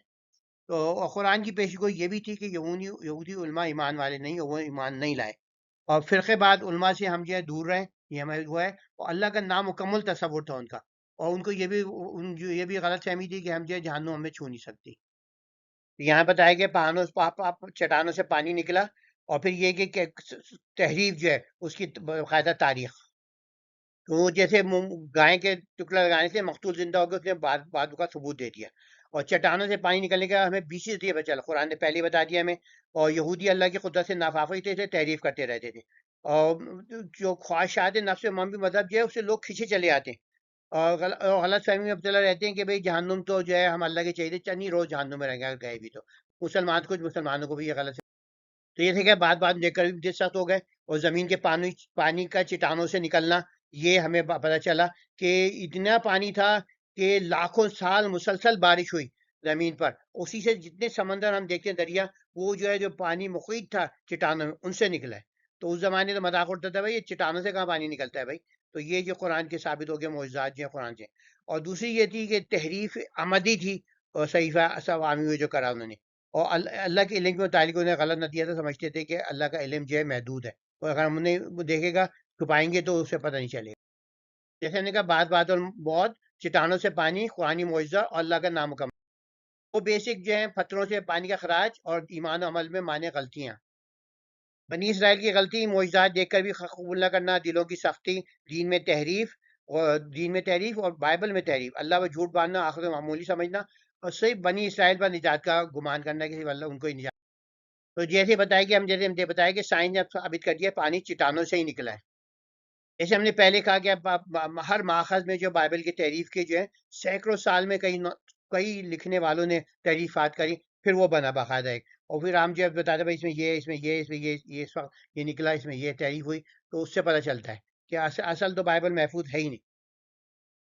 تو جو موجودہ تورات تھی حضرت موسیٰ کے 900 سال بعد تدوین ہوئی، یعنی 4 صدی قبل مسیح. اور اس واسطے سے یہ کہ اسی طرح انجیل جو مشکل شکل میں حضرت عیسیٰ کے 4 صدی بعد شکل میں آئی، اور ہمیں پتہ نہیں کیونکہ ان کی تو وہ تھی بھی نہیں، بلکہ متی مقرا کی اس کے ذہن میں جو آیا اس نے بتایا کہ ہاں یہ بائبل میں یہ تھا، حضرت عیسیٰ نے یہ کہا، حضرت عیسیٰ نے یہ کہا. اللہ کا اسلام میں ہمگی تصور ہے، مطلق طاقت، مطلق علم، مطلق عدل، مطلق رحمت، اس سے کوئی چیز چھپی ہوئی نہیں ہے. یہاں 4 باتیں بتائی گئی. ایک تو یہ کہ ان میں امی بھی ہیں جو بالکل جو ہے سمجھتے ہیں کہ ہم دیکھتے ہیں یوٹیوب پہ بھی لوگ ہوتے ہیں وہ ایسا علم کا جھاڑتے ہیں مگر انہیں کوئی علم نہیں ہوتا. اور یہ کہ پھر جو ہے اس کے علاوہ یہ تحریف کی دوبارہ ذکر کیا گیا ہے. اور یہ کہنا کہ بھئی سمجھنا کہ بھئی ہمیں تو جہنم جو چند دن کی زیادہ چھو نہیں سکتا، بلکہ یہ اہم بات بتائی گئی کہ صرف ایک کبیرہ گناہ بھی کافی ہے آپ کو جہنم میں ڈالنے کے لیے، اگر آپ کو بہتات ہو جائے اس کی. یہاں پہ بتائے گئے امی لوگ جو ہیں جو ان پڑھ لوگ ہیں وہ مگر دکھاتے ہیں کہ ہم تو بہت کچھ جانتے ہیں، تو ان کے پیچھے جو اپنی آخرت خراب نہ کرو. اور پھر ادائے علم ہے، تو یہ کہ جو اس کے اندر جو ہے تحریفات کرتے ہیں باقاعدہ، تو یہ اب بھی تحریف کا سلسلہ جاری ہے. اور جہنم کے عارضی ہونے کی غلطی، تو ایک گناہ کبھی بھی احاطہ کر لے تو آپ کو جہنم میں لے جا سکتے. تو جیسے کہا ہے کہ نیم حکیم جو ہے وہ جو نیم ملا جو ہوتا ہے خطرہ ایمان ہو جاتا ہے. تو جعلی علماء بھی ہوتے ہیں، گمراہی کی طرف لے جاتے ہیں، دین میں تحریف اور دنیاوی مفاد اور جھوٹی امیدیں اور حقیقتیں اس سے کوئی تعلق نہیں ہوتا. تو جو حقیقت ہے وہ قرآن میں آتی ہے. اور حقیقی نجات کا اصول یہی ہے کہ اگر آپ عمل کریں گے، نیک ایمان لائیں گے، تو پھر آپ کو ہدایت ملے گی. اور جنت کو اپنی خواہشات میں ڈھالنا، من گھڑت مذہب کے لیے خود میں اصلی تحریف کرنا یا عملی تحریف کرنا، اور عارضی جہنم کا تصور. یہودی سمجھتے تھے کچھ بھی کریں ان کی جنت پک. تو یہ کہ مذہبی یہودی ہوتے بہت ہی ظاہری پارسا لگتے تھے، لمبی داڑیاں، سر سے چمٹی ٹوپیاں، قیمتی چقوے، عبرانی کے ثقیل الفاظ ابریز گفتگو، اور جو نصیحتیں سب کو لوگ بتا رہے ہیں بھائی یہ کرو یہ کرو، مگر یہ کہ پرہیزگاری کے ڈھونگ کے پیچھے تما اور دکانداری تھی. تو یہ کبھی اقرار نہیں کرتے ہاں قرآن صحیح ہے، کیونکہ پھر ان کی دکانداری ختم ہو جاتی. تو یہ کہ یہاں میں جو ہے جو سیکٹیرین ہوتے ہیں وہ بھی یہی کرتے ہیں، وہ کبھی یہ نہیں بتائیں گے ہاں قرآن میں یہ نہیں ہے، قرآن میں حدیث میں یہ نہیں ہے. تو ان کی تصور یہ تھا کہ واشنگ مشین ہے جہنم. تو یہ جو کچھ صوفیہ تو کہتے ہیں 1 سال کے لیے جہنم میں جائیں گے، پھر جو ہم بالکل پاک صاف ہو کے جنت میں چلے جائیں گے. اور کچھ مسلمانوں کا بھی یہی ہے کہ کتنے بھی تو کردار ہو، بے نمازی، ظالم ہو اور بےمان ہو، مگر وہ جنت میں آخر میں نکل ہی جائیں گے. کوئی گناہ کرتا ہے پھر گناہ پہ اصرار کرتا ہے، اس کی عادت بنا لیتا ہے، وہ تو جہنم میں جائے گا. دوسرا آدمی ہوتا ہے جو ایمان اور نیک عمل میں کاربن ہوتا ہے، پھر نیکیوں کی عادت ڈال کر اسے کردار کا حصہ بنا لیتا ہے، وہ انشاءاللہ پکا. اب یہ کہ جنت کے لیے جو یہودیوں کا عیسائیوں کا تصور یہ ہے کہ صرف ایمان جو ہے کافی ہے. قرآن نے اس کی نفی کرتا ہے کہ نہیں، ایمان کے ساتھ ساتھ نیک عمل بھی جو ہے، اور پھر وہ ایسی نیک عمل ہو کہ نیکی کو دوام ہو کہ وہ عادت بن کر کردار کیسا بن جائے. اور پھر ایک قسم کی نیکی نہیں، آپ کو 5 پیپر ہیں مثال کے طور پہ، آپ جو ہے عبادات میں جو ہے نمبر 1 100% مارک لے رہے ہیں، اور مگر یہ ہے کہ آپ جو ہے لوگوں سے آپ کا اخلاق برا ہے، آپ کی لین دین بری ہے، آپ ہم حرام حلال کا خیال نہیں کرتے، تزکیہ نہیں ہے، تو وہ جو ہے سب کے اندر آپ اگر فیل ہو گئے 4 پیپروں میں تو آپ جو ہے جنت میں جا کر نہیں جاتے. قرآن جو ہے نیکی کا ہمگی تصور دیتا ہے. یہ جو ہے متعلقہ حدیث ہیں. یہودیوں کے زوال کے دوران یہ بھی تھے کہ علماء اور مجتہدین کو وحی اور رسول پر فوقیت دیتے تھے. رکوع 10 میں جو ہے ہم جو ہے حضرت موسیٰ کو دیے گئے 10 احکام کا وہ حقوق اللہ اور حقوق العباد والے پورشن جو ہیں ان کو جو ہے احکام پر یہاں دیے گئے ہیں، اور ان کا یہودیوں کا دستور تھا کہ جو احکام پسند ہوتے ان پر عمل کرتے، جو پسند آتے ان پر عمل نہ کرتے، ایک دوسرے جنگ جیسے یہ کہ کچھ صحیح پہ عمل کرتے کچھ پہ عمل نہیں کرتے، اور وہی کی جزئی اطاعت کرتے ہیں ان پر ذلت مسلط ہو جاتی ہے۔ تو انہیں بتایا کہ تم سے دو میثاق لیے گئے تھے، تو 10 کمانڈ میں لیے گئے تھے، دوسرا یہ کہ تم جو ہے ایک دوسرے کو نہ گھر سے نکالو گے نہ ایک دوسرے سے جنگ کرو گے، اب جنگ کرتے ہو مگر جو ایک حکم ہے اس کا فدیے کا وہ اس پہ عمل کرتے ہو۔ تو احکام عشرہ جو تھے تورات کی ان کا خلاصہ ہے یہاں پر، اور جو ہے اس کے علاوہ کچھ احکام کو ماننا کچھ کو نہ ماننا، یہ جو تھی ان کی ریت تھی۔ یہودیوں کی شریف تھی کہ جو احکام انہیں پسند آتے وہ عمل کرتے، جو کتاب کے احکام انہیں پسند نہ ہوتے ان پہ عمل نہ کرتے۔ یہاں احکام عشرہ کے ان احکام جو حقوق اللہ حقوق العباد سے متعلق تھے ان کے متعلق کیا گیا ہے دوبارہ کہ نماز صرف ایک اللہ کی بات کریں، نماز کا قیام کریں، حقوق العباد میں رشتہ دار، پھر جو ہے والدین میں سب سے زیادہ، پھر ضرورت مندوں کے حقوق اور اچھے اخلاق اور زکوٰۃ، یہ اہم تھا ان کے اندر جو اس پہ، اور پھر یہ کہا کہ تم جو ہے دنیا اور ذلت اور آخرت میں عذاب اس واسطے ہوگے کہ تم جو ہے تورات کے کچھ احکام پہ مانتے تھے، کچھ کو جو ریجیکٹ کرتے تھے جو تمہیں پسند نہیں آتے تھے۔ تو کیا ہم وہی کہ کچھ ہم سلیکٹو تو نہیں ہیں ہم کہ کس قرآن اور حدیث کے احکام کو عمل کرتے ہیں کس پہ نہیں کرتے؟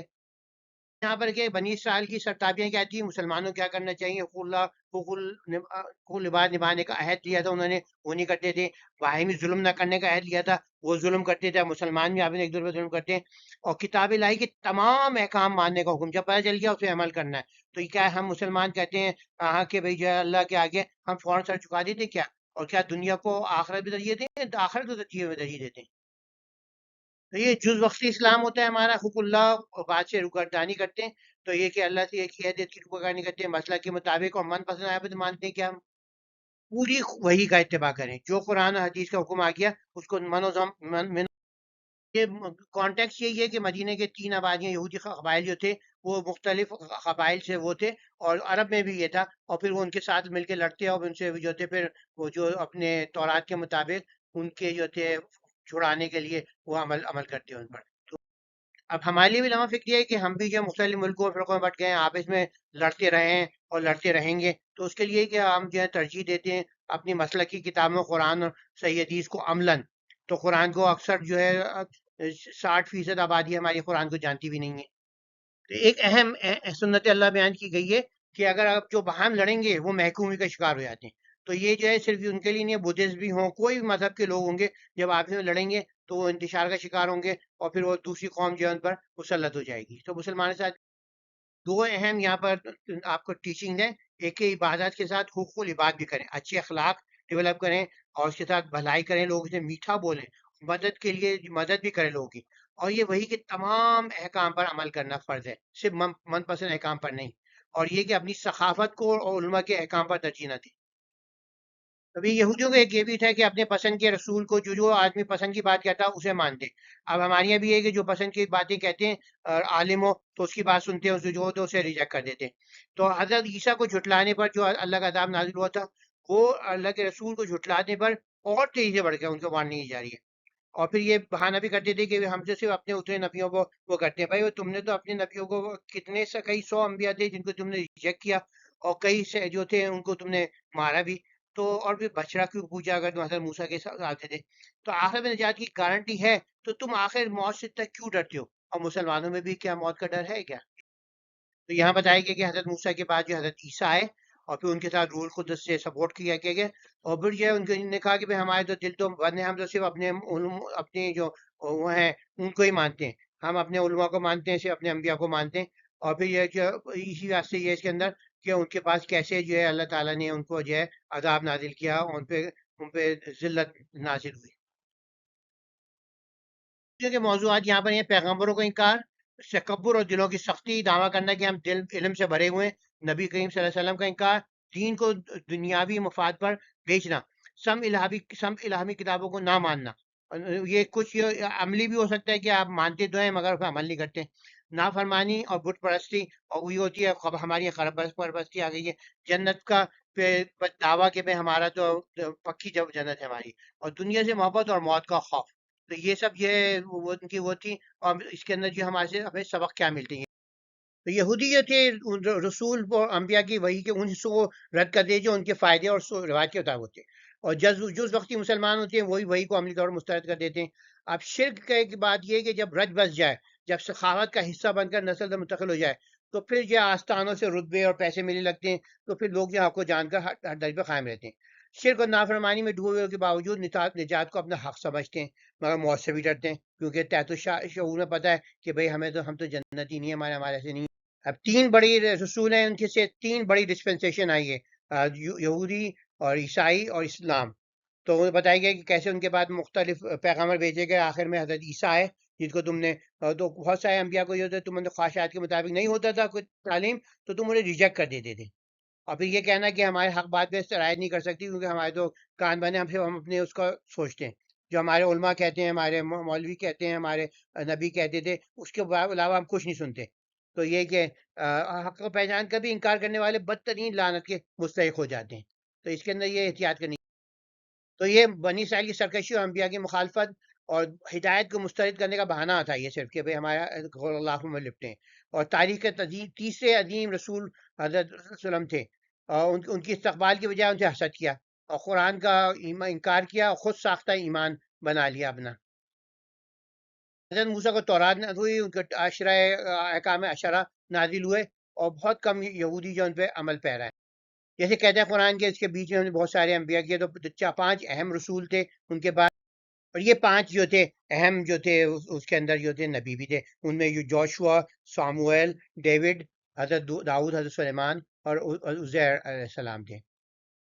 آخر میں حضرت عیسیٰ نئی شریعت اور منہاج لائے، اس کے بعد بالکل سختہ، اس کے بعد جو کوئی نبی نہیں آیا 600 سال جب تک رسول صلی اللہ علیہ وسلم نہیں آ گئے۔ معجزات جو کرتے تھے وہ روح القدس کرتے تھے، ان کی مدد کے ساتھ جو ہے وہ سارے جو تھے معجزات انجام دیتے تھے۔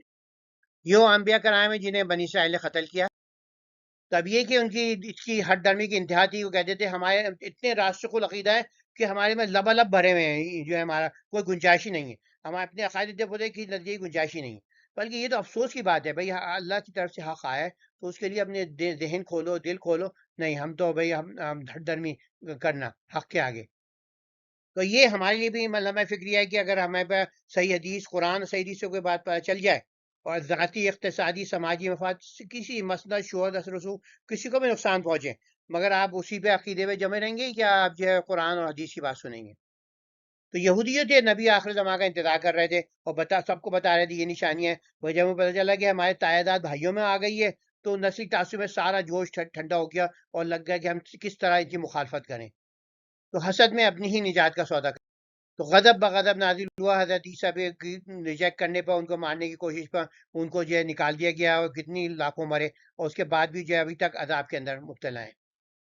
ان آیت میں بتایا گیا کہ کیسے جو ہے ان کے اندر جو تھا جو شرک جو تھا سرایت کر گیا تھا ان کے اندر۔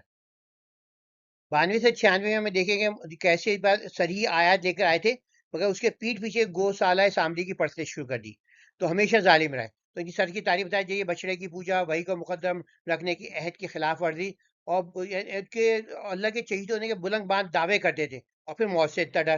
بھائی یہ کیا بات ہے بھائی؟ اگر تم پکے پہ جنتی ہو تو تم اتنے موت سے کیوں ڈرتے ہو بھائی؟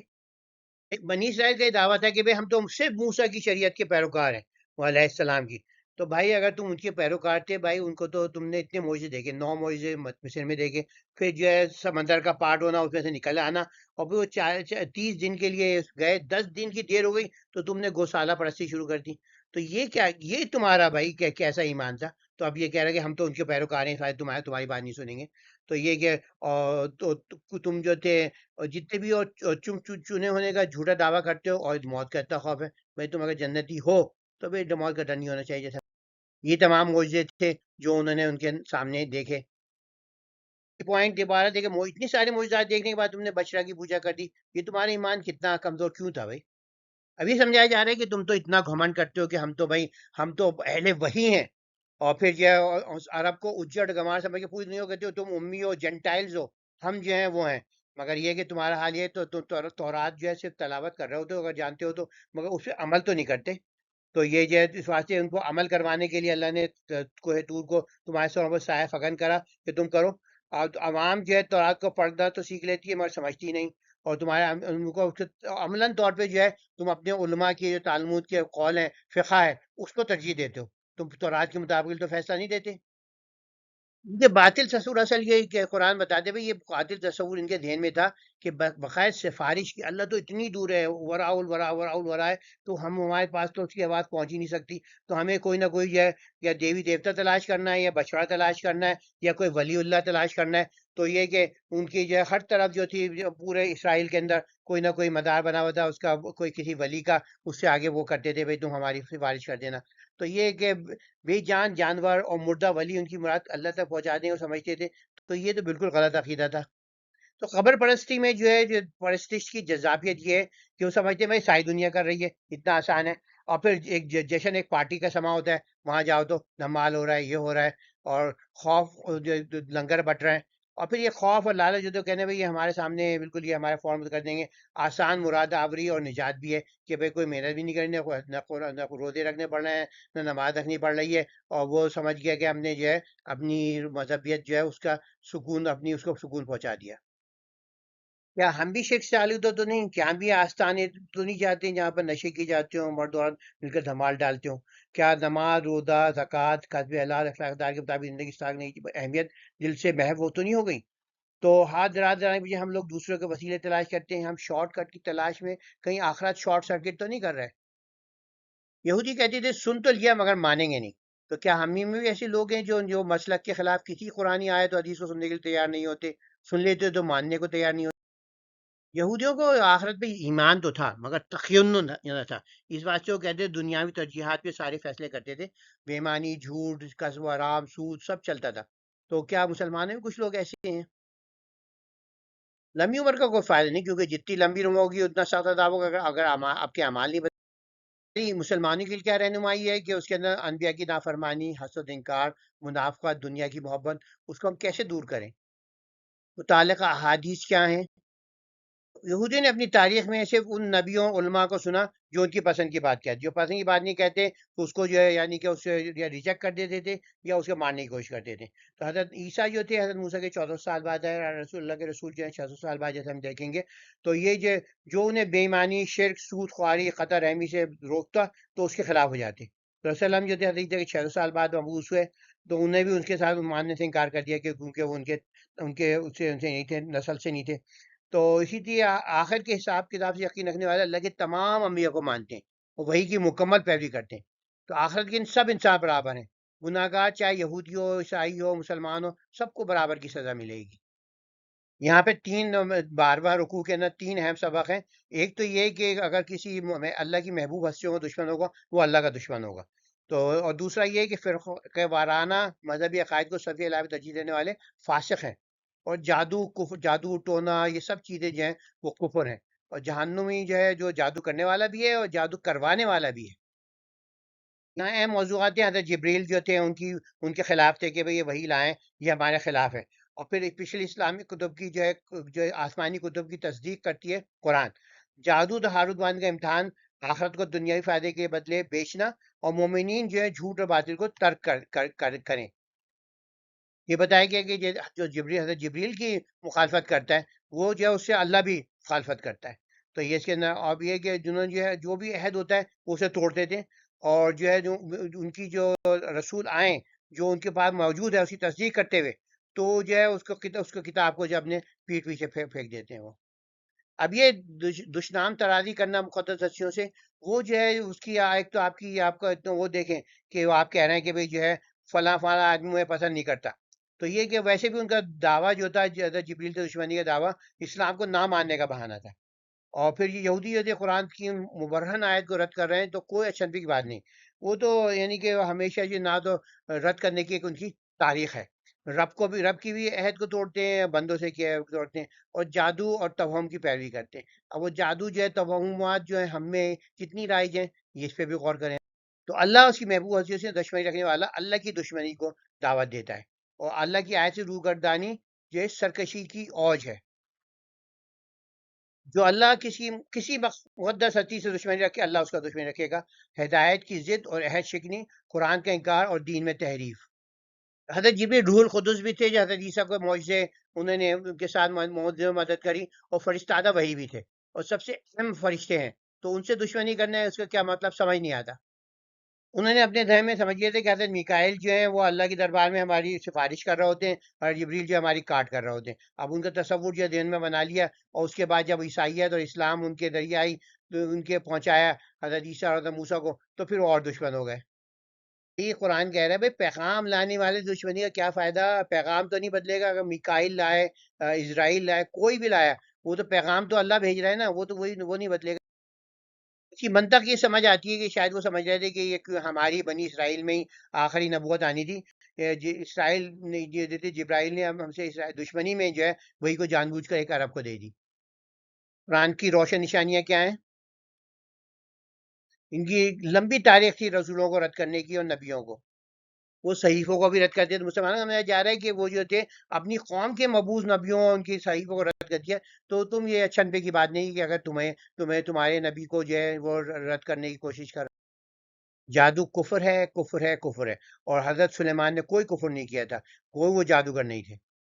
جادو کی پیروی جو کفر اور تباہی کا راستہ ہے، کیونکہ جو چھوڑ کر وہی علاقے کو چھوڑ کے یہود جو تھے اس کے جو تھے پیچھے پڑ گئے تھے، اور حضرت سلیمان کے عہد سلطنت میں پیروی کرتے تھے، اور حضرت سلیمان جو تھے وہ بالکل وہ ان کا جادو سے کوئی تعلق نہیں تھا، اور حقیقی کامیابی کا راز ایمان اور تقوی ہے۔ جادو کا فتنہ ابدی خسارہ ہے، اور ابدی ہدایت یہ ہمیشہ کی لعنت، یہ آپ چوز کر لیں، یہ قرآن چنیں گے یا جادو چنیں گے۔ اور کیا مسلمان کچھ جادو کے خریدار ہوتے ہیں؟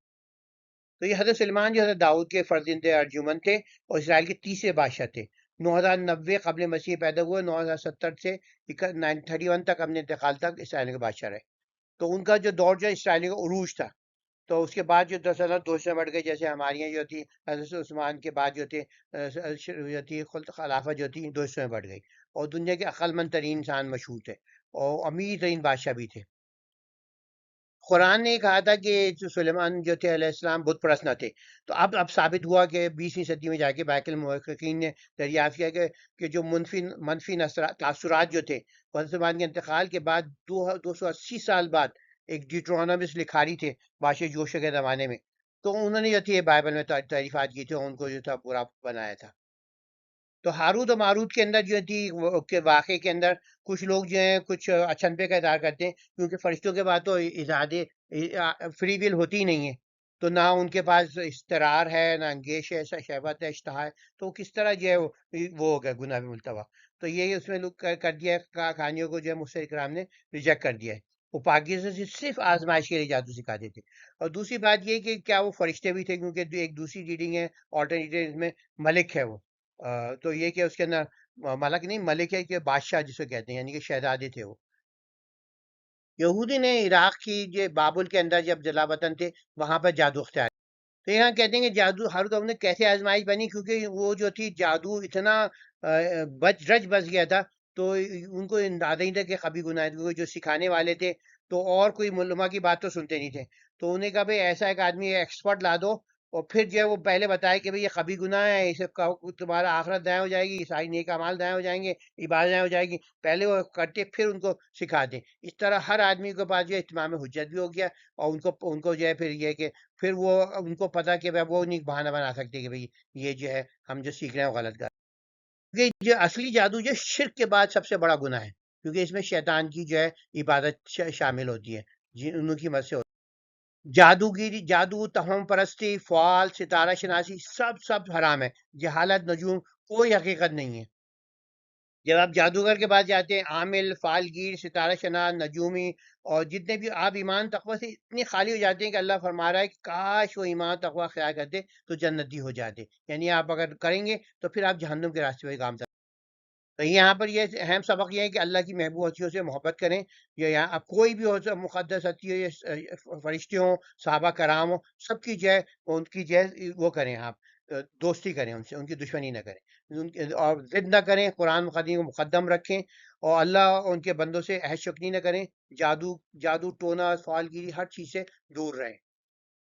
تو یہ دینی محافل میں جو ہے بار بار بے ادبی اور بیجا سوالات سے مخل نہ ہو، اور دوسری وہی تجزیے کا کانسیپٹ کہ جو ہر شریعت جو ہے پچھلے شریعت کو کچھ احکام منسوخ کرتی ہے، کچھ کو اپڈیٹ کرتی ہے، اور پروگریسو ریولیشن جو تھی وہ صرف مختلف شریعتوں دن شریعت بھی تھا، کیونکہ جیسے احکام جو تھے جوئے، شراب اور جو دوسرے احکام تھے بتدریج آئے، اور اس میں یہاں پہ دو پیش گوئیاں کہی ہیں کہ غیر مسلم جو ہے مسلمانوں کو پھلتا پھولتا دیکھ کر خوش نہیں ہوں گے، اور دوسری کہی گئی کہ مسلمانوں کو اسلام سے ہٹانے کی کوشش کرتے رہیں گے، اور یہ ابھی تک جو ہے آپ اپنے سامنے دیکھ رہے ہیں صاحب جو ہے، اور جنت کسی مذہب کی میراث نہیں، وہ بھی جو بھی وہی اور سنت نبی کے مطابق عمل کرے گا وہ جنت پا لے گا۔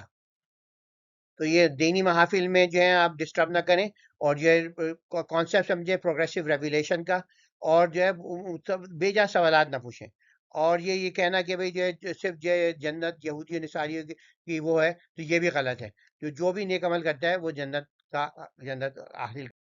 یہاں پہ بے ادبی سے پرہیز رکھنے کا کیا گیا ہے، پیشگوئی کی ہے کہ اہل کتاب مشرک مسلمانوں کو پھلتا پھولتا دیکھ کے خوش نہیں ہوں گے، اور مکاشفہ تدریجی پروگریسو ریولیشن کا کانسیپٹ پیش کیا گیا ہے کہ بہت سارے احکام منسوخ کر دیا اسلام میں، پھر کچھ احکام بدل دی جائے۔ دوسرے کہ رسول اللہ صلی اللہ علیہ وسلم یا کسی بھی عالم سے آپ جو لا یعنی بحث نہیں کریں، کوئی اس کا کوئی غیر ضروری سوال کوئی آپ کے سمجھ کے لیے ضروری ہو تو سمجھیں، اور ویسے بھی آپ جو ہے ایجوکیشن کے اندر بھی آپ سیکھنا چاہتے ہیں کچھ، تو اگر صرف سوال ہی سوال کرتے رہیں گے تو آپ کو کوئی جواب آئے۔ چار اہم موضوع ہیں محافل میں بے ادبی اور غیر ضروری سوال سے بچنا، پیش گوئی کے اہل مشرکین جو مسلمان حضرت کرتے رہیں گے، پروگریسو ریولیشن اور اللہ کی حاکمیت اور مدد۔ دینی محافل میں بے ادبی سے بچیں اور بیجا سوالات سے ماحول نہ بگاڑیں۔ نجات جو ہے عبادت اور نیک عمل سے۔ مذاہب صف آ رہے ہیں، کافر مسلمانوں کے ذہن میں شکوک پیدا کرتے رہیں گے، کامیابی سے خائف رہیں گے مسلمانوں کی، تو مسلمان شک میں نہیں پڑے، نہ غیر سبیل پڑے، صرف اللہ کو ولی بنا کر اسی سے مانگیں، اعمال کو وحی اور نبوت کے مطابق ڈھالیں، جنت صرف ایمان ایک عمل سے ملے گی، اور یہ کہ ہر نبی جو ہے جو ایک ریولیشن لایا اور پھر متبادل حالات کے مطابق آخری ہے سب سے مکمل اور کامل، تو پروگریسو ریولیشن کا جو ایکمی تھا وہ اسلام تھا۔ یہاں پہ شان نزول یہی ہے کہ یہودی جو تھے موضوع معنی جملے کہہ کے جو تھے محافل میں خلل ڈالتے تھے۔ اس رکوع کا سب سے اہم سبق یہ ہے کہ کسی کے فضل پر حسد نہ کریں، کیونکہ شیطان جو تھا وہ اتنا بڑا فرشتوں کا سردار تھا، وہ صرف حسد کی وجہ سے قابل احترام فرشتوں کے سردار سے راندہ درگاہ بن گیا، اور حضرت یوسف کے بھائیوں نے کیا کیا، اور یہ یہودیوں نے جو تھے اپنے حسد میں آ کر جو تھی اپنی آخرت کھو دی۔ کفار قریش جو تھے رسول صلی اللہ علیہ وسلم نے کیوں نالا تھے کہ وہ کہتے تھے بھائی نبوت کا ہمیں پہ آئے، ورنہ وہ سمجھتے تھے کہ اگر یہ بت پرستی ختم ہو گئی تو ان کا اقتصادی اور سماجی تسلط ختم ہو جائے گا، کیونکہ وہ سب ایسٹ ویسٹ اسٹیٹ کے جو تھے مناپلی تھی ان کی، وہ سمجھتے تھے یہ ختم ہوئی تو ہم بھی ختم۔ تو جو مکاشفہ تدریجی ہوا ہے، یہ 106 میں ہوا کہ انسان جو تھا 3 لاکھ سال پہلے مختلف مذہب تھا، پھر 10,000 سال پہلے مختلف مذہب تھا، 4,000 سال پہلے پہلی تحریری وہ آئی صحیفہ حضرت ابراہیم پہ، اس طرح مستقل مراحل سے گزر کے جو تھا مکمل مذہب آخر میں قرآن آیا ہے۔ مکاشفہ تدریجی کو لوگ نہیں سمجھتے تھے، وہ کہتے ہیں کہ ہر دین کے الگ منہج اور شریعت ہے، تو اگر اسلام بھی یہودیت اور عیسائی کی طرح اللہ کی طرف سے بھیجا ہے تو اس کے احکام مختلف کیوں ہیں، وہ بار بار یہ کرتے تھے، تو انہیں سمجھایا جاتا ہے کہ بتدریج حالات اور انسانی ذہنی اور تمدنی ارتقاء کے مطابق منتشف ہوئے ہیں، اور یہودیوں کی جو ضرورت تھی وہ مختلف تھی، وہ جو تھے ایک ٹرائبل سوسائٹی تھی، اب جو تھی معاشرہ جو تھا اس وقت تک تو جو تھی جب اسلام آیا ہے اس وقت جو تک جو تھی بین الاقوامی جو تھی ایمپائرس تھی، ان کے جو انسان جو تھا کافی ترقی کر گیا تھا، وہ سمجھ سکتا تھا بہت سارے اس پہ عمل کر سکتا تھا، اور لکھاوا جو تھی وہ ہو گئی تھی، زبانیں مستحکم ہو گئی تھی عرب کہ اس کے اندر ایک جو تھے بار بار لوگ اس کو سمجھ کے اس کو انٹرپریٹ کر سکتے تھے۔ تو یہاں پر جو ہے ودن اسلام جو ہے مکاشفہ تدریج جو ہے اس میں دو قسم کے نسخ ہیں، ایک کامل نسخ ہے کہ پورا پچھلی جو کمانڈمنٹ تھا مستقل طور پر منسوخ ہو جاتا ہے، صرف نیا حکم برقرار رہتا ہے، جیسے شراب اور سود، اب آپ شراب نہیں پی سکتے، شروع کے اندر تھا، تو جیسے یہ ہوتا ہے جیسے دوسری نسخ میں دونوں حکم برقرار رکھتے ہیں، مگر اس کا جو اسکوپ ہوتا ہے وہ محدود ہو جاتا ہے۔ تو قرآن ہمیں کامل توحید سکھاتا ہے، اسے کہتے ہیں اللہ کی سوا اور کسی سے مانگنا نہیں، جو بھی مانگے گا وہ شرک کرے گا، اور جو کسی اور سے اپنی ذات کی توثیق چاہتا ہے وہ بے خوفی کرتا ہے۔ جب ہمارا اللہ طرفدار ہو، صرف اللہ کے آگے سر جھکائیں، تو کائنات کوئی بھی ہمیں نقصان نہیں پہنچ سکتا، تو اللہ کی سوا کوئی ولی نہیں، ساری حاجتیں اس سے مانگے جو ہم نے وعدہ کیا تھا اس کے اندر سورہ فاتحہ کے اندر، اور اللہ سے دشمنی ہمیں مہنگی پڑے گی، وہ بھی کرے گا۔ تو یہاں پر یہ کہا گیا کہ پیش گوئی کی گئی تھی کہ اہل کتاب مسلمانوں سے حسد کرتے رہیں گے، اور اسلام سے برگشتہ کرنے کی کوششیں کرتے رہیں گے. پھر ہدایت اختیار کرو. جنت کسی کی میراث نہیں ہے، کسی مذہب کی، نہ ملکیت کسی قوم کی. جنت کسی کی میراث نہیں. اہل کتاب کے حسد سے ہوشیار رہو اور نماز اور زکوٰۃ کرتے رہو. اصلیت میں لوگ دنیا آخرت دونوں تباہ کر لیتے ہیں اسور سے جب مینٹالٹی جب جاگ جائے. تو اسلام سے متنفر کرنے کے لیے اب بھی پروپیگنڈا جاری ہے. کہیں بھی آپ چلے جائیں ہر جگہ جاری ہے. مسلمان خود دسل اصلیت میں ایک دوسرے سے باہم دست و گریباں ہیں، اور مسلمان بھی اپنی مسلکی تعصب سے مبتلا ہو گئے. آیت 109 کا ایک اہم سبق یہ ہے کہ سب دشمنوں سے بیک وقت دشمنی نہ مولو. تو یہ کہ جتنے وقت دشمن آپ کم کر سکتے ہیں اتنے کم کریں. آپ اسے صلح کر سکتے ہیں صلح کر دیں.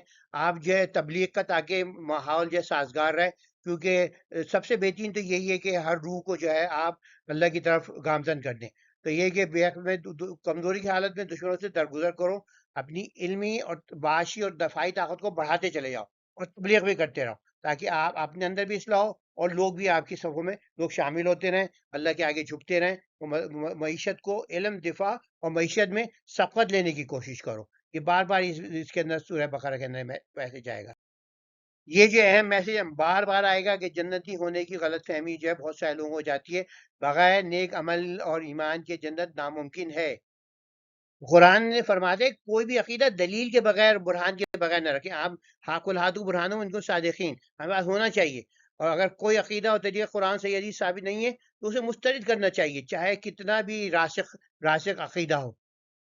یہاں ہے سر خم کر دیں، ہر عمل جو ہے شریعت کے مطابق ہونا چاہیے. جنت ہمیں خواہشوں سے نہیں ملے گی، اور شرط شریعت اور منہاج کے مطابق ہونا چاہیے. اسوۃ الحسنہ جو رسول اللہ صلی اللہ علیہ وسلم ہے اس کے مطابق ہے، حدیث کے مطابق ہے، تو پھر اس پہ عمل کریں. جنت کسی قوم کا، کسی مذہب کا پیدائشی حق نہیں ہے. اور مسلمان نے دیے گئے وعدے جب پورے ہوں گے جب ہمارے اجتماعی اعمال قرآن اور سنت کے مطابق ہوں گے، اور ہم علم اور عمل دونوں میں سبقت لے رہے ہوں گے.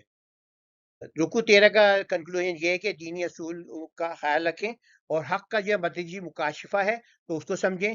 اور دوسرا یہ کہ مسلمانوں کی کامیابی پر حسد جو ہے کریں گے، اور وہ ابھی بھی صحیح ثابت ہو رہا ہے. اور یہودیوں کی کوشش کی ناکامی کی بھی پیشگوئی کر دی گئی ہے. یہاں رکو 14 آ گیا، جس کے اندر یہ کہ تمام آسمانی مذاہب جو ہیں وہ ان کی بنیاد آسمانی صحیفہ ہے. تو کبھی یہ نہیں کہو کہ بے بنیاد ہے. ہاں ان کی خامی ہے، اس کو سمجھو بھی، ان کو بتاؤ بھی دو، مگر یہ نہیں کہو آؤٹ جیسے ہندو یہودی اور عیسائی ایک دوسرے کے متعلق کہتے تھے. اور یہاں پر تحویل قبلہ کی تمہید بھی دی گئی ہے کہ اللہ کسی بھی سن میں نماز پڑھنے کا کہہ سکتا ہے. وہ اصل جو وہ ہے ہمارا مقصد اوبیڈینس ٹو اللہ ہے. پھر 2 پیش گوئیاں اور یہاں پر کری گئی ہیں کہ بیت اللہ اور بیت المقدس فتح ہوں گے، اور اہل کتاب مسلمانوں کو اپنی ملت کا تابعدار بنانے کی کوشش کرتے رہیں گے. تو اللہ پوری کائنات کا مربی ہے، اس کا کہیں بھی کوئی بیٹا نہیں. صحیفے کے طرح حق یہ ہے کہ اس پر عمل کیا جائے. یہاں پہ یہ ایٹیٹیوڈ ڈسکریج کیا گیا ہے، جہاں یہودی اور عیسائی ایک دوسرے کہتے تھے یہ بیس لیس ہیں، وہ کہتے ہیں وہ بیس لیس ہیں. اور پھر جو ہے ان کو دوسرا بات یہ کہ ان لوگوں سے روکا گیا کہ جو مساجد اللہ کے اندر خصوصاً بیت کے اندر وہ کرتے تھے. یہاں پیش گوئی کی گئی ہے کہ جو ہے یہی لوگ جو ابھی بیت سے ہمیں روک رہے ہیں، یعنی بیت اللہ اور بیت المقدس سے، وہ خود جو ہے پھر ان کے اندر جو ہے پھر ڈرتے ہوئے داخل ہوں گے وہاں پر، یعنی مسلمانوں تسلط ہو جائے گا. اور یہاں پر جو ہے یہ بھی عیسائیوں کی یہودیوں کی وہ کریں، مگر اس کے اندر جو ہے آپ خامی جو ہے پوائنٹ آؤٹ کر سکتے ہیں، جیسے ان کا اللہ کے بیٹے ہونے کا عقیدہ غلط ہے. اب یہی بتا دیا کہ وہ یہودی عیسائی یہ مستقل کوشش کرتے رہیں گے تب ان کی ملت کا حصہ بنتے رہو. اور یہ بات جو پیش گئی میں نے ان پوری ہوئی اور ابھی تک پوری ہو رہی. تو یہاں پر جو 113 سے 117 کے اندر کوئی الہامی بنیاد بے بنیاد نہیں ہے، کیونکہ سماوی کتب پہ ان کا وہ ہے. تو یہ آپ یہ نہیں کہیں. دوسری بات کہ کعبے اور بیت المقدس پہ مسلمانوں قبضے کی پیشگوئی کی گئی ہے اور تحویل قبلہ کی خوشخبری دی گئی ہے. اور اللہ کائنات کا اکیلا موجد اور مالک و مربی ہے، اس کو کوئی بیٹا نہیں ہے. وہ صرف کہتا ہے کن اور وہ ظہور پذیر ہو جائے. یہاں پر یہ کیا کہ اہل الہامی کتابوں کے پیروکاروں کو یہ دیب نہیں دیتا کہ ایک دوسرے کو بے بنیاد کہیں. دوسری یہ کہ عبادت گاہ کے راستے محدود نہ کریے، ہم پر بھی ہے. اور پھر یہ کہ کعبہ اور بیت المقدس کی آزادی کی پیشگوئی ہوئی ہے. اور اللہ کی بادشاہت ہر جگہ جو اوبیڈین مقصد ہے تحویل قبلہ، تو جہاں وہ کہے گا ہم اس طرف رخ کر لیں گے. اور اللہ کی اولاد ہونے کا باطل عقیدہ جو ایکسپوز کیا گیا ہے وہ کہتا ہے کن اور وہ ظہور پذیر ہو جاتا ہے. الہامی مذاہب ایک دوسرے کی عزت کریں، یہ ہمارے مختلف جو سیکٹیں ہیں ہمارے اسلام میں وہ بھی ایک دوسرے کی عزت کریں. اہل کتاب اس وقت تک راضی ہوئی جب تک ہم ان کی ملت کے پیروکار نہ بنیں. کسی بھی الہامی مذہب کو آپ بے بنیاد نہیں کہہ سکتے، چاہے وہ کچھ ہوتے ہیں 10%، 20%، جتنا بھی ان کا اس کے مطابق ہے، تو وہ تو ان کے بعد موجود ہے نا، تو آپ بالکل ریجیکٹ نہیں کریں. اور یہ افراد تو تفریق نہیں کری جائے. تو اس کے متعلق یہ کہ ہر آدمی سمجھتا ہے کہ میں ناجی ہوں، تو یہ فرقے بھی جو ہے مسئلے مسائل ایک دوسرے کو بے بنیاد نہیں کراتے. ہاں ان میں خامی ہے، آپ جو ہے جب وہ سننے کو تیار ہے آپ بتائیں کہ بھئی آپ جو ہے قرآن سے اتنا ہٹے ہوئے ان نکات میں اور حدیث سے ان تعداد میں ہٹے ہوئے، مگر یہ کہ آپ بے بنیاد نہ کہیں. تو عیسائیوں نے ایک دوسرے کو لاکھوں کی تعداد میں قتل کرا، یہودی عیسائی نے بھی قتل کرا ایک دوسرے کو. تو ایک مسلمان بھی ایک دوسرے کو کفر کے فتوے لگاتے ہیں. تو حالانکہ قرآن مشترک ہے، قبلہ ایک ہے، سب نبی ایک ہے، تو ایک شدت وہیں سے روکا گیا ہے، بھائی چارے اتحاد کو حکم دیا گیا ہے. ہاں یہ ہے کہ جو ہے کوئی واقعی جو لوگوں کے ہوتے ہیں وہ کریں آپ جب فرینڈلی ایٹماسفیئر میں، مگر ایک دوسرے پر اس طرح کی بے بنیاد جو ہے الزام نہ لگائیں. یہاں پر پیش گوئی کی گئی تھی بیت اللہ بیت المقدس میں قبضے کی پیش گوئی، کہ وہاں پر جو ہے جو ان کا منتظم سنبھالنا ہے وہ جو ہے جھک کے اس کے اندر ڈرتے ڈرتے داخل ہوں گے. تو یہ جو مشرکین مکہ میں قابض تھا، اور پھر یہ جو حج کے روکنے کی ساری جو تھی مسلمانوں کے قبضے میں آ گئے، پھر وہ ڈر کے داخل ہوا. یہ آزانہ حج کے علاوہ تحویل قبلے کا بھی اشارہ تھا. یہاں پر ان مسلکیوں کی بھی وہ ہوتی ہے تردید جو مسجدوں پہ قبضہ کر کے اپنے جو جھنڈے لہراتے ہیں. یہاں یہ بتایا جا رہا ہے کہ ایک نماز ایک طرف رخ کرنے سے مطلب نہیں ہے کہ اللہ وہاں موجود ہے، اللہ تو ہر جگہ موجود ہے. وہ تو صرف ہماری ایک یونٹی آف ڈائریکشن سے کر کے ہمیں یونٹی آف امہ پیدا کرنی ہے. تو اس آیت سے 115 سے علماء نے لیا ہے اور صحابہ کرام نے بھی، کہ یہ جو ہے کسی بھی سمت میں اگر آپ نفل نماز پڑھ رہے ہیں اور ٹریول کر رہے ہیں تو بغیر کسی سمت کے جس سواری جاری ہے وہاں آپ رک کر کے نماز پڑھ سکتے ہیں. اور خوف اور سفر میں بھی یہ جو ہے ترمذی کی ایک حدیث موجود ہے کہ اس سے اجازت دیتی ہے کہ آپ جب خوف میں ہوں، سفر میں ہوں، تو کسی سمت میں بھی نماز پڑھیں، آپ کے اللہ قبول کر لے گا. اور ترمذی کی ایک دیگر حدیث مطابق یہ رات کے وقت قبلے کی تعین کی دشواری کی صورت میں کسی بھی سمت میں نماز پڑھنے کی اجازت دیتی ہے. ہم نماز کسی حال میں نہیں چھوڑ سکتے، تو چاہے آپ کا سن بننا پتا ہو تو آپ جو ہے مگر پھر بھی نماز پڑھیں. اب یہ کہ ابھی سمجھنا چاہیے کہ جیسے ہم نے کہا تھا 500 ارب لائٹ ایئرز ایک سرے سے دنیا کائنات کے آپ کو اگر چلنا شروع ہو 500 ارب سال لگ جائیں گے، اور انسان کو آئے ہوئے سے 2 لاکھ سال ہوئے. تو یہ آپ تصور ہی نہیں کر سکتے. اب آپ یہ تصور کریں کوئی ہمارے جو انسان ہے ان کا جو ہے اللہ تعالیٰ نے اس کا نعوذ باللہ اس کا باپ ہو گیا، تو یہ کتنی بڑی بات ہے. اب جتنے بھی سیارے ہوں گے وہاں کوئی نہ کوئی بتا رہے گا یہ ہمارا خدا کا بیٹا ہے، تو نعوذ باللہ. تو یہ اللہ پاک ہے، یہ تو اللہ تو اتنی عظیم اتنی کائنات بنائی ہے، اتنی بڑی کائنات بنائی ہے، اس کی عظمت کا کیا اندازہ. تو جتنا بھی جو بناتا ہے اس کی اونرشپ ہوتی ہے. تو باپ کیسے لگتا ہے؟ مملوک جو غلام اولاد نہیں بن سکتا. اور تمام کائنات کی موجودہ اس کی تخلیقیں اور محدود اور فانی ہیں. تو لا منتہائی اور لا فانی غیر محدود ذات فانی اور محدود ذات کو کیسے جنم دے سکتی ہے؟ تو انفینٹ فائنائٹ کو جنم نہیں دے سکتا، یعنی کہ اس کے ساتھ بایولوجیکل لنک ہو، نعوذ باللہ. تو اللہ تو عدم سے جو نتھنگنیس سے جو ہے وہ کچھ بھی بنا سکتا ہے، لفظ کن کہے گا اور وجود میں آ جاتی ہے. تو مسبب الاسباب ہے، اسباب کا تکلف کی بھی حاجت نہیں ہے اسے. تو یہ یہاں بتاتے ہیں کہ لوگ جو ہیں جو نہ ماننے کے لیے کٹ و جدی کریں گے، مختلف بہانے مختلف ادوار میں وہی بہانے ایک طریقے سے آتے رہیں. تو یہ اس کے کہ اب اپنی جو ہے، اور دوسری بات یہ کہ پیشگوئی کے اہل کتاب اس وقت تک راضی نہیں ہوں گے جب تک ان کی ملت کی پیروی نہیں کرنے لگے. تو یہ اہم پوائنٹ ہم آگے سے اور ڈسکس کریں گے. اور تلاوت کا مطلب یہ نہیں ہے کہ صرف کہ آپ نے تلاوت پڑھ لیا، بلکہ سمجھ کر پڑھ کے اس کے بعد زندگی میں اس پہ عمل بھی کرنا ہے. تو ایمان لانے کے 100 معنی نبی کریم اور مبلغین کا جو منصب ہے کہ ہمیں پہنچانا ہے مقصد. پیشگوئی کے اہلی کتاب اپنی ملت میں لانے کی صحیح کرتے رہیں گے. اور کتاب کی تلاوت کا حق کیا ہے؟ یہ کہ تنقید میں آپ افراد سے بچیں، کوئی میں آسمانی بے بنیاد نہیں. اللہ ہر سمت میں موجود ہے، جو جہاں گئے ہم اس طرف مڑ جاتے ہیں. اللہ بلا شرکت غیر واحد الہ ہے، تو نہ اس کا بیٹا ہے نہ کوئی کسی کا محتاج ہے. اور تو جب بھی کوئی ارادہ کرتا ہے وہ بس کہتا ہے کن اور وہ ہو جاتی ہے، معارض وجود میں آ جاتی ہے. اور مبلغ کا فرض یہ حق پہنچانا ہے. تو صرف ہم ان کے اعمال کے جواب نہیں کہ مسلمان ہوتے ہیں یہ نہیں ہوتے. اور پیش گوئی کہ ہم ان کے ملت کا حصہ بنانے کی کوشش کرتے ہیں. اب یہ کہ جب وہ مذہبی تھے تو ہمیں کہتے تھے ہم ہمارے مذہب کے ہو جاؤ، اب وہ سیکولر ہو گئے تو کہتے ہیں ہم کسی طرح جو ہے ہم سیکولر ہو جائیں. تو تلاوت قرآن جو ہے پیروی ہے قرآن ہے، یہ صرف نہیں کہ آپ نے پڑھ کے میں نے 10 سپارے پڑھ لیے، مگر یار کچھ تم نے سمجھا بھی. یہودیوں کا آخرت کی یاد دہانی کے ساتھ آخری تنبیہ کی گئی ہے، یہاں پر ختم ہوتا ہے. ابراہیم علیہ السلام ہر آدمی سے پورے ہوتے تو انہیں روحانی امامت دی گئی، اور ان کی نسل کے اچھے لوگوں میں بھی نبوت دی. انہیں پھر کہا کہ میں نبوت کو تو ان کو اللہ تعالیٰ نے یہ دیا. ابراہیم اسماعیل علیہ السلام نے کعبہ تعمیر کرتے وقت قبولیت کی دعا کری. تو ہم بھی دینی کام کرتے ہوئے دعا کرتے رہیں کہ اللہ ہمیں قبول کرے. حضرت ابراہیم کو دی گئی امامت اب بنی اسماعیل کو منتقل ہو رہی تھی.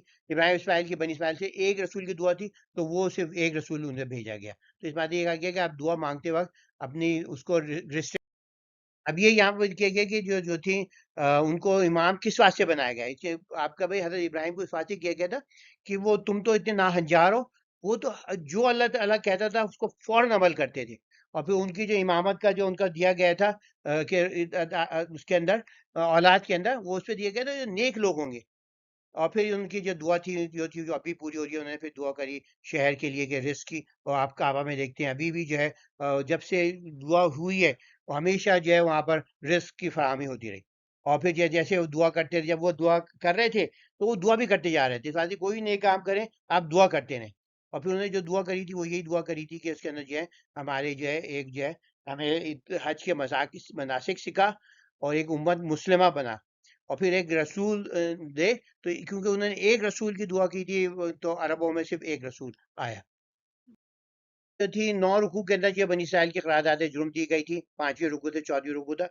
15ویں رکوع میں جو فائنل وارننگ دی جا رہی ہے کہ اب جو قرارداد مکمل ہو چکی موضوع کا فیصلہ طے ہو چکا. تو اب غلط فہمی نکل آئے کہ نبیوں کی نسبت کی باعث انہیں بغیر ایمان و عمل کے جنت مل جائے گی.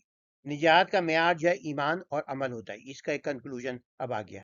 اب اس کا اجمالی جائزہ لیں گے. پہلی بات یہ کہ ان کو بلند ترین مقام اس بات سے عطا ہوا کہ انہوں نے شرک کا گھور گھنڈیر تھا کہ ساری دنیا جو ہے شرک میں ڈوبی ہوئی تھی جب وہ واحد آدمی تھے. انہوں نے اس کے لیے جو تھی آگ میں ڈالے گئے جتنی تکلیفیں سہیں لوگوں سے تانا تشنے سنے اپنے رشتے داروں نے چھوڑ دیا اور جو ہے جلا وطنی برداشت کرنی پڑی. تو یہ سب جو تھی ان کی سختی جھیلنے کے بعد تو اللہ تعالیٰ نے کہا ہاں بھائی یہ جو ہے آدمی ہے ہیرا. تو پھر ان کے بعد جو ہے اور اس کی ان کی اعزاز جو ملے گا وہ انہی لوگوں کو ملے گا جو مشرک نہیں ہوں گے جو نیک لوگ ہوں گے. تو انہی کو جو اللہ تعالیٰ ان کے سر پہ تاج جائے گا. اور تحویل قبلہ اور تحویل امامات کا اشارہ بھی یہ ہے کہ کعبہ ہی وہ حقیقی بیت اللہ ہے جسے ابراہیم نے اپنے بیٹوں کا جیسے وہ تو کئی 100 سال بعد بنا ہے بیت المقدس. تو اصلی جو ہے ریسٹور کیا جا رہا ہے جو حضرت آدم کا بھی تھا حضرت ابراہیم کا بھی تھا. تو کیونکہ وہ کہتے ہیں تو وہ یہ سمجھتے تھے کہ کیونکہ لاکھوں انبیاء سے پہلے مبعوث ہو چکی تو آخر نبی کیوں آئے گا. انہوں نے کہا جائے کہ ابراہیم اسماعیل نے نسل اسماعیل میں صرف ایک رسول کی دعا کی تھی تو اس لیے بنی اسرائیل میں ایک رسول مبعوث ہوئے. لیکن وہ ایک رسول لاکھوں انبیاء پہ بھاری ہیں کیونکہ ان کی بعثت بین الاقوامی تھی قیامت تک تمام انسانوں کے لیے. تو اور یہ بیت اللہ سے بیت اللہ کی طرف تحویل قبلہ کی نوید بھی ہے یہاں پر. ابھی آخری وارننگ ہے یہ قیامت کی یاد آنے کے ساتھ کہ بھائی اجتماع میں حجت ہو چکی ہے. اور پھر انہیں بتایا کہ کیسے ان کو آزمایا گیا اور ان کا وعدہ جو تھا امامت کا نبوت کا اور جو ہے نیکوکاروں کے لیے. اسرائیل میں اتمام حجت اور بنی اسرائیل کی غلط فہمی کہ اللہ کے شہید تھے اس کا مغالطہ دور کیا جا رہا ہے. کعبے کو جو ہے مرکز اجتماع اور جائے امن قرار دیا گیا. اور پھر اس کے علاوہ جو تھی دعائیں حضرت ابراہیم کی جو تھے امن کے لیے اور رزق کے لیے وہ بھی جو ہے پوری ہوئی. اور جو ہے جب وہ نادے اٹھا رہے تھے تو دعا مانگ رہے تھے وہ دعا بھی قبول ہوئی. تو اس بات سے حضرت اسماعیل کی جو تھی اور حضرت ابراہیم کی بھی دعا تھی کہ وہ اس کے اندر بے رسول آل اسماعیل میں وہ بھی پوری ہوئی. پہلی جو تھی زیارت گاہ پلیس آف پلگریمیج جو تھی انسانوں کے لیے بنائی گئی تھی وہ جو تھی کعبے میں ہی بنائی گئی تھی. وہ حضرت آدم نے تعمیر کری تھی اور پھر اس کی جو تھی تعمیر نو حضرت ابراہیم اسماعیل نے کی. اور اس کے لیے قبولیت کی دعا تھی. بنیادی اٹھاتے وقت جو تھے نیک کام کی قبولیت کے وقت جو نیک کام کرو سب قبولیت کی دعا کریں اور آپ کو جو ہے اللہ تعالیٰ مزید دے گا اور اس کی دعا کو قبول بھی کرے گا. اولاد کی دعا اور رسول کی بعثت کی دعا انہوں نے بھی وہ کری. تو اسی وجہ سے ایک رسول کی دعا کی تو یہاں بتایا جا رہا ہے کہ اصلی بیت اللہ تو کعبہ ہی تھا کیونکہ وہ بھی جانتے تھے کہ جو ابراہیم کی حضرت ابراہیم نے جو تھی وہ اس کی بنیادیں بنائی تھیں حضرت کعبہ کی. اور جو ہیکل سلیمانی تو حضرت ابراہیم کے 1200 سال بعد بنا تھا تو وہ کیسے مقدم ہو گیا. تو مقدس ترین بیت جو ہے وہ کعبہ ہی ہے اور جو بنفس نفیس انہیں تعمیر کیا. اور دوسرا یہ تھے کعبہ کی تولیت جو تھی وہ بنی اسرائیل کرتے تھے مکہ کے پاس جائے گی کفار مکہ تو وہی دور کی جا رہی ہے نہیں تم سے چھننے والا ہے. اور یہ پیش گوئی یہ بھی پوری ہوئی. کعبے کی 3 خصوصیات آئیں گے. ایک تو مسابہ ہے یعنی جس کے جائے اجتماع اور بار بار لوٹ کر جانے کی ایک میں خواہش ہوتی ہے کہ بھئی وہ میں ایک دفعہ چلے جاتا ہوں تو دوبارہ جو ہمیں یاد ستانے لگتی ہے. تو یہ مسابہ ہے کعبہ جو. اور مسابہ کا مطلب یہ بھی ہوتا ہے ثواب کمانے کی کوئی ثواب اسی میں نکلا ہے. تو دوسری یہ جائے امن ہے. عرب کے کٹر دشمن بھی ایک دوسرے پہ ہاتھ نہیں اٹھاتے ہیں، وہاں پہنچ کے حفاظت کے ساتھ بھی ہوتا ہے، آپ جائیں تو ایک دم سکون کا احساس ہوتا ہے۔ اور تیسری بات یہ کہ وہاں پہ مقام ابراہیم ہے، تو ہمیں یاد دلاتے ہیں کہ بھی دیکھو ہمارے جد امجد جو تھے انہوں نے جو تھے روحانی جد امجد ہیں کہ نشان یادگار پہ قیامت تک محفوظ کر دیا اللہ تعالیٰ نے۔ تو کعبہ بھی ایک بھی جائے تھی وہاں جہاں آدمی لگتا ہے کہ دل چھوڑ کے چلا گیا، بار بار آنے کے لیے چاہتا ہے، وہ اب بھی دارالامن ہے، اور وہ مقام ابراہیم بھی موجود ہے، یہاں پہ قدموں کے نشان ہے۔ ایسے یہاں کہا گیا مناسک جو تھے اللہ نے سکھائے، تو اسی طرح سے اللہ کے رسول نے کہا خود مناسک کے لیے مجھ سے مناسک حج کے لو، تو اسی طرح عبادت کے اندر جو بھی عبادت ہو، آپ اللہ کے رسول نے کہا سلو کما رأیتمونی اصلی، نماز ایسے پڑھو جیسے تم نے مجھے پڑھتا دیکھا ہے، ورنہ آپ کے اگر نہیں ہوگا سنت کے مطابق اس کے مطابق تو قبول نہیں ہوگا۔ اسلام کی بعثت کے 4 مقاصد تھے، ایک تلاوت، اس کی تلاوت کرنا جو بھی قرآن ہے، پھر تعلیم کتاب دینا، پھر تعلیم حکمت دینا، تزکیہ دینا۔ اب یہ جب ان کے رسول اللہ نازل جب ان کو بھیجا گیا، بعثت ہوئی، تو اس کے اندر یہ آرڈر جو تھا تزکیہ جو تھا تلاوت کے بعد دے دیا گیا، کیونکہ علم کے ساتھ ساتھ یہ تزکیہ نہ ہو تو اتنے بڑے بڑے ڈکٹیٹر جو ہوئے آج کے موجودہ دور کے، سب پڑھے لکھے لوگ تھے، مگر انہوں نے کتنی جو ہے دنیا کے اندر اتنی تباہیاں جو ہے پڑھے لکھوں نے پھیلائی، کیونکہ ان کے اندر نفس پاک نہیں تھا، تو یہ نفس کی پاکی جو تھی اس کو مقدم قرار دیا گیا، ان کی دعا کے دعا جو کی گئی تھی ان میں 4 مقاصد تھے، ان میں آرڈر ریورس کر دیا گیا۔ اب یہ یہاں پہ ایک اور انجیل کو انبیاء نے صرف ایک نبی کی دعا کی تو صرف ایک نبی نازل ہوا، تو دعا کرتے وقت آپ اپنے آپ کی دعا کو ریسٹرکٹ نہیں کریں، تو یہ کہ بات جو ہے، اور رسول بیسے 4 مقاصد جیسے ہم نے کہا وہ سب جو تھے پورے ہوئے۔ تو بنی اسرائیل کو آخری تنبیہ ہے اس کے اندر، آخرت میں نجات کا اصول بتایا گیا ہے، تو بغیر نبی پہ ایمان لائے نیک عمل کے نجات نہیں پا سکتا، اور وسیلہ سفارش کچھ نہیں چلے گی۔ آل ابراہیم میں دین کی ایمان کا وعدہ صرف نیک لوگوں کو دیا گیا تھا، تو امامت جو ہے وہ آل اس کو جائے گی۔ اور کعبہ بیت اللہ بھی ہے، اس کا کعبہ مقام کیا ہے، سنت اللہ کیا ہے، کامیابی کا خزون کیا ہے، کہ دنیا میں کامیابی کافر و مسلمان دونوں کو علم، استعداد اور محنت کے مطابق ملتی ہے، اس میں ضروری نہیں ہے کہ آپ ایمان ہی والے ہو۔ اور حضرت ابراہیم اور اسماعیل کی دعا ایک رسول کی بعثت ہوئی ہے۔ دعا اور دنیا میں محنت کا حصول، دعا کرتے ہیں وہ کم نہ مانگو، کیونکہ اکثر جتنا مانگتے ہو اتنا ہی ملتا ہے، دنیا میں جتنی محنت اتنی ہی کامیابی ہوتی ہے، تو دونوں یہ ایک دوسرے لنک۔ اب ہمارا آخری رکوع آ گیا ہے اس سپارے کا، صحیح دین جو ہے ملت ابراہیمی ہے، نہ یہودیت نہ عیسائی، اور ابراہیم علیہ السلام ان کی نسل کے تمام انبیاء جو تھے مسلم تھے، مطیع فرمان تھے اللہ کے، انہوں نے یہی اولاد کو وصیت کی کہ تم بھی دین میں بنو۔ مسلمان تمام انبیاء پہ ایمان رکھتے ہیں، ان سب کو، اور سب کو دعوت دیتے ہیں کہ سب انبیاء پہ ایمان لاؤ، اللہ کے رنگ میں رنگ جاؤ۔ ابراہیم ان کی اولاد اور ان کے پوتے پڑ پوتے نہ یہودی تھے نہ عیسائی، سب تابع فرمان مسلم تھے، ان کے اعمال ان کے کام آئیں گے، تمہارے کام۔ ملت ابراہیم یہ خالص توحید ہے، اور انہوں نے جب ان سے کہا گیا تو انہوں نے فوراً اللہ کے آگے سر تسلیم خم کر دیا تھا، اور یہ اس کے اندر کہتے ہیں اور جو بھی ہے ہم جو ہے سارے مسلمانوں کا کیا، ہم تو سارے انبیاء پہ ایمان لاتے ہیں، اور اگر بپتسمہ دیتے تھے وہ لوگ مختلف کلر پہن کے، تو کہتے ہیں صبغت اللہ، سب کا بہترین کلر جو ہے وہ جو ہے اس کے اندر جو ہے وہ اللہ کا کلر لینا ہے، اس کے اندر جو ہے آپ اس کردار کو قرآن کے مطابق ڈھالیں، وہ ہے اصلی رنگ۔ ابراہیمی جو پہلا خالص توحید کا مذہب تھا، اور مظہر پہلا تحریری مذہب اس کے اندر، جس کے اندر پہلا تحریر صحیفہ بھی نازل ہوا، اور اس کی جو خلاصہ یہی تھا برضائے الہی اور اعمال کو اللہ کی مرضی کے مطابق ڈھالنا ہے۔ اور ابراہیم علیہ السلام، یعقوب علیہ السلام جو اب اسرائیل ان کا لقب تھا، دونوں نے اپنی اولاد کو ایک رب کے آگے سر تسلیم کرنے کا حکم دیا تھا، اور ہمیں وصیت کی تھی، ہمیں چاہیے نہیں بار اپنی اولاد کو یہی نصیحت کرتے رہیں، اور مرتے دم تک ان کی وصیت کر کے جائیں کہ اسلام پہ قائم رہیں، اور نجات جو ہے نیک عمل سے ملے گی، نسب سے نہیں۔ اعمال کی کمی نبیوں ولیوں کی سے پوری نہیں ہوگی، اللہ کے آگے سر سبردگی، ہر وقت جو ہے عمل کرتے ہیں، یہ تکیہ نہ کریں کہ مجھے وہ بچا لے گا وہ بچا لے گا، صرف آپ بچا سکتے ہیں۔ تو یہ کہ جیسے آپ کا وہ ہے کہ آپ کو گھر پہ آپ کے کمانے کے لیے آپ کو ہی جانا پڑتا ہے، یہ نہیں کہ کوئی آپ کو کما کے دے دے گا۔ تو یہاں پر یہ کہتی ہے کہ وراثت ملت ابراہیمی جو ہے وہ وصیت یعقوب کیا تھی، ملت ابراہیمی جو بہترین بیسک دین تھا، اور اسی روش پر کار بننا ہے۔ انہوں نے حضرت ابراہیم نے اپنی اولاد کو بھی کی، حضرت یعقوب نے بھی نصیحت فرمائی کہ جو ہے کہ تم کس کی بات کرو، انہوں نے پوچھا، اور بیک زبان جواب دیا، ہم آپ کی معبود، آپ کے آبا اجداد ابراہیم اسماعیل اسحاق کے معبود کی بات کریں گے، جو معبود جگتا ہے ہم اسی کی فرمانبردار رہیں گے۔ اور تو مگر یہ کہا جا رہا ہے وہ اسلاف تو اب گزر چکے، انہیں وہ اجر ملے گا جو انہیں کمایا، تم وہی ملے گا تم کماؤ گے، ان کے اعمال میں تم سے ہرگز بات سننے کی آئے گی، تم اپنے اعمال جمع کرو۔ اور پھر یہ دین ابراہیم ہی سچی دین ہے، وہ پہلے آیا، یہودی ہو جاؤ تو راحت پا جاؤ گے، وہ یہودی کہتے ہیں، نصارہ کہتے ہیں عیسائی بن جاؤ تو یا جاؤ گے. تو بھائی وہ کہتے ہیں دونوں کا راستہ تو ہم سب ملت ابراہیمی پیروی کریں، جو یکسو ہو کر صرف ایک اللہ کی بندگی کرتے تھے ابراہیم جو تھے، اور مشرکین میں سے بالکل نہ. حضرت ابراہیم کا طریقہ، ان کی نصیحت بھی وہی تھی، اساسی اسلام تھا. حضرت یعقوب کی اولاد کا بھی وہی دین تھا، سچے دین کی وضاحت اہل کتاب کی غلط فہمی. تو حضرت ابراہیم جو تھے پہلے شہری رسول تھے، اور 4000 سال پہلے، اور پہلا تحریر صحیفہ ان پہ نازل ہوا، اور یہ ان کے سفر کی داستان ہے.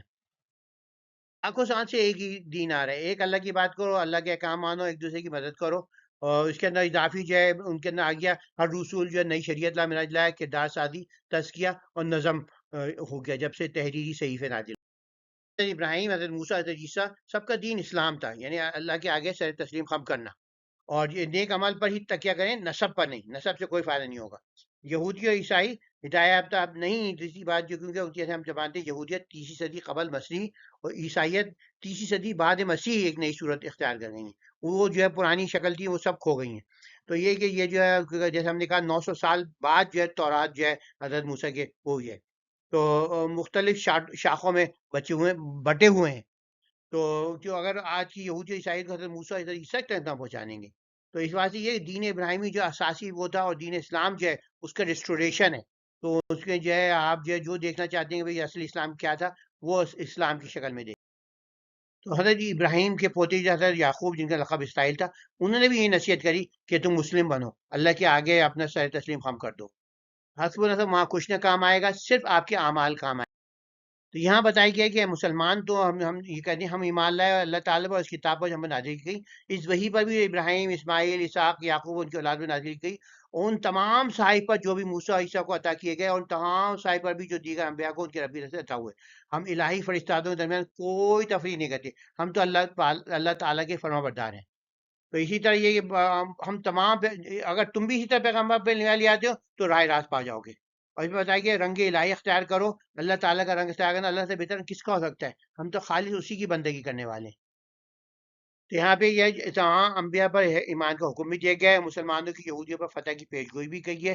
اور بپتسم سے جیسے کہتے ہیں I am born again Christian, میں تو دوبارہ دین پیدا ہو گیا بپتسم سے، کہتے نہیں، کردار کو اللہ کے رنگ میں رنگنے سے جو انسان نیا پیدا ہوتا ہے. یہاں پر ایمان لانے کا مقصد یہ کہ رسول اللہ صلی اللہ علیہ وسلم پہ ہم تفصیلی ایمان لاتے ہیں، اور ہر ان کی اطاعت جو ہے ہم پہ فرض ہے. اور دیگر انبیاء پہ جو ہے اجمالی ایمان لاتے ہیں، ان کی اطاعت ہم پہ فرض نہیں ہے. تو ان میں تفریق نہیں کرتے، یہ نہیں کہتے کہ وہ زیادہ ہدایت یافتہ، وہ کم ہدایت یافتہ، سب اللہ ہدایت یافتہ. اور کچھ جیسے یہ یہودی ہوتے ہیں، وہ عیسیٰ کو نہیں مانتے، اور کچھ یہودی عیسائی رسول اللہ پر ایمان نہیں لانا چاہتے. تو تمام انبیاء پہ ایمان لاتے ہیں، اور مخالفت کا عمل باندھتے ہیں تو اللہ رسول کو اکرم ان کو فتح نصیب کرے گا. یہ وہ دی گئی تھی خوشخبری. اور پھر یہ کہ خاص رنگ کے پانی کے اندر دھل کے یا خاص رنگ کے کپڑے پہن کر بپتسمہ دینے سے دوبارہ پیدا نہیں ہوتا. اور جتنے آپ قرآن حدیث کو اپناتے چلے جائیں گے، اتنے اللہ کے رنگ میں رنگتے چلے جائیں گے. اہل کتاب کی غلطی نہ دہرائیں، انہیں اپنے کتابوں کے پیچھے چھپا دیا تھا، بلکہ قرآن حدیث سیکھ کے اس کے مطابق جو ہے آپ اپنا عمل کریں. اجمالی ایمان تمام پچھلے انبیاء و صحائف پر، تفصیلی ایمان اور اتباع صرف رسول قرآن پر. انبیاء میں کسی ایک دوسرے کو ماننا، دوسرے کو نہ ماننا تفریق ہے، تو ہم کوئی تفریق نہیں کرتے. یہ خوشخبری دی گئی تھی کہ غیر مسلم پر جو ہے مسلمان جو ہے مشرق وسطیٰ میں غلبہ حاصل ہو جائے گا. یہاں بھی ایک غلط فہمی دور گئی ہے کہ ابراہیم اور ان کی اولاد میں نہ کوئی یہودی تھے یا عیسائی، نہیں، کوئی بھی یہودی نہیں عیسائی تھا. اور ہمیں صرف ہمارے آبا کے اعمال کا ہمیں اجر نہیں ملے گا. تو صرف جو ہے ہم اپنے اعمال پہ توجہ دیں.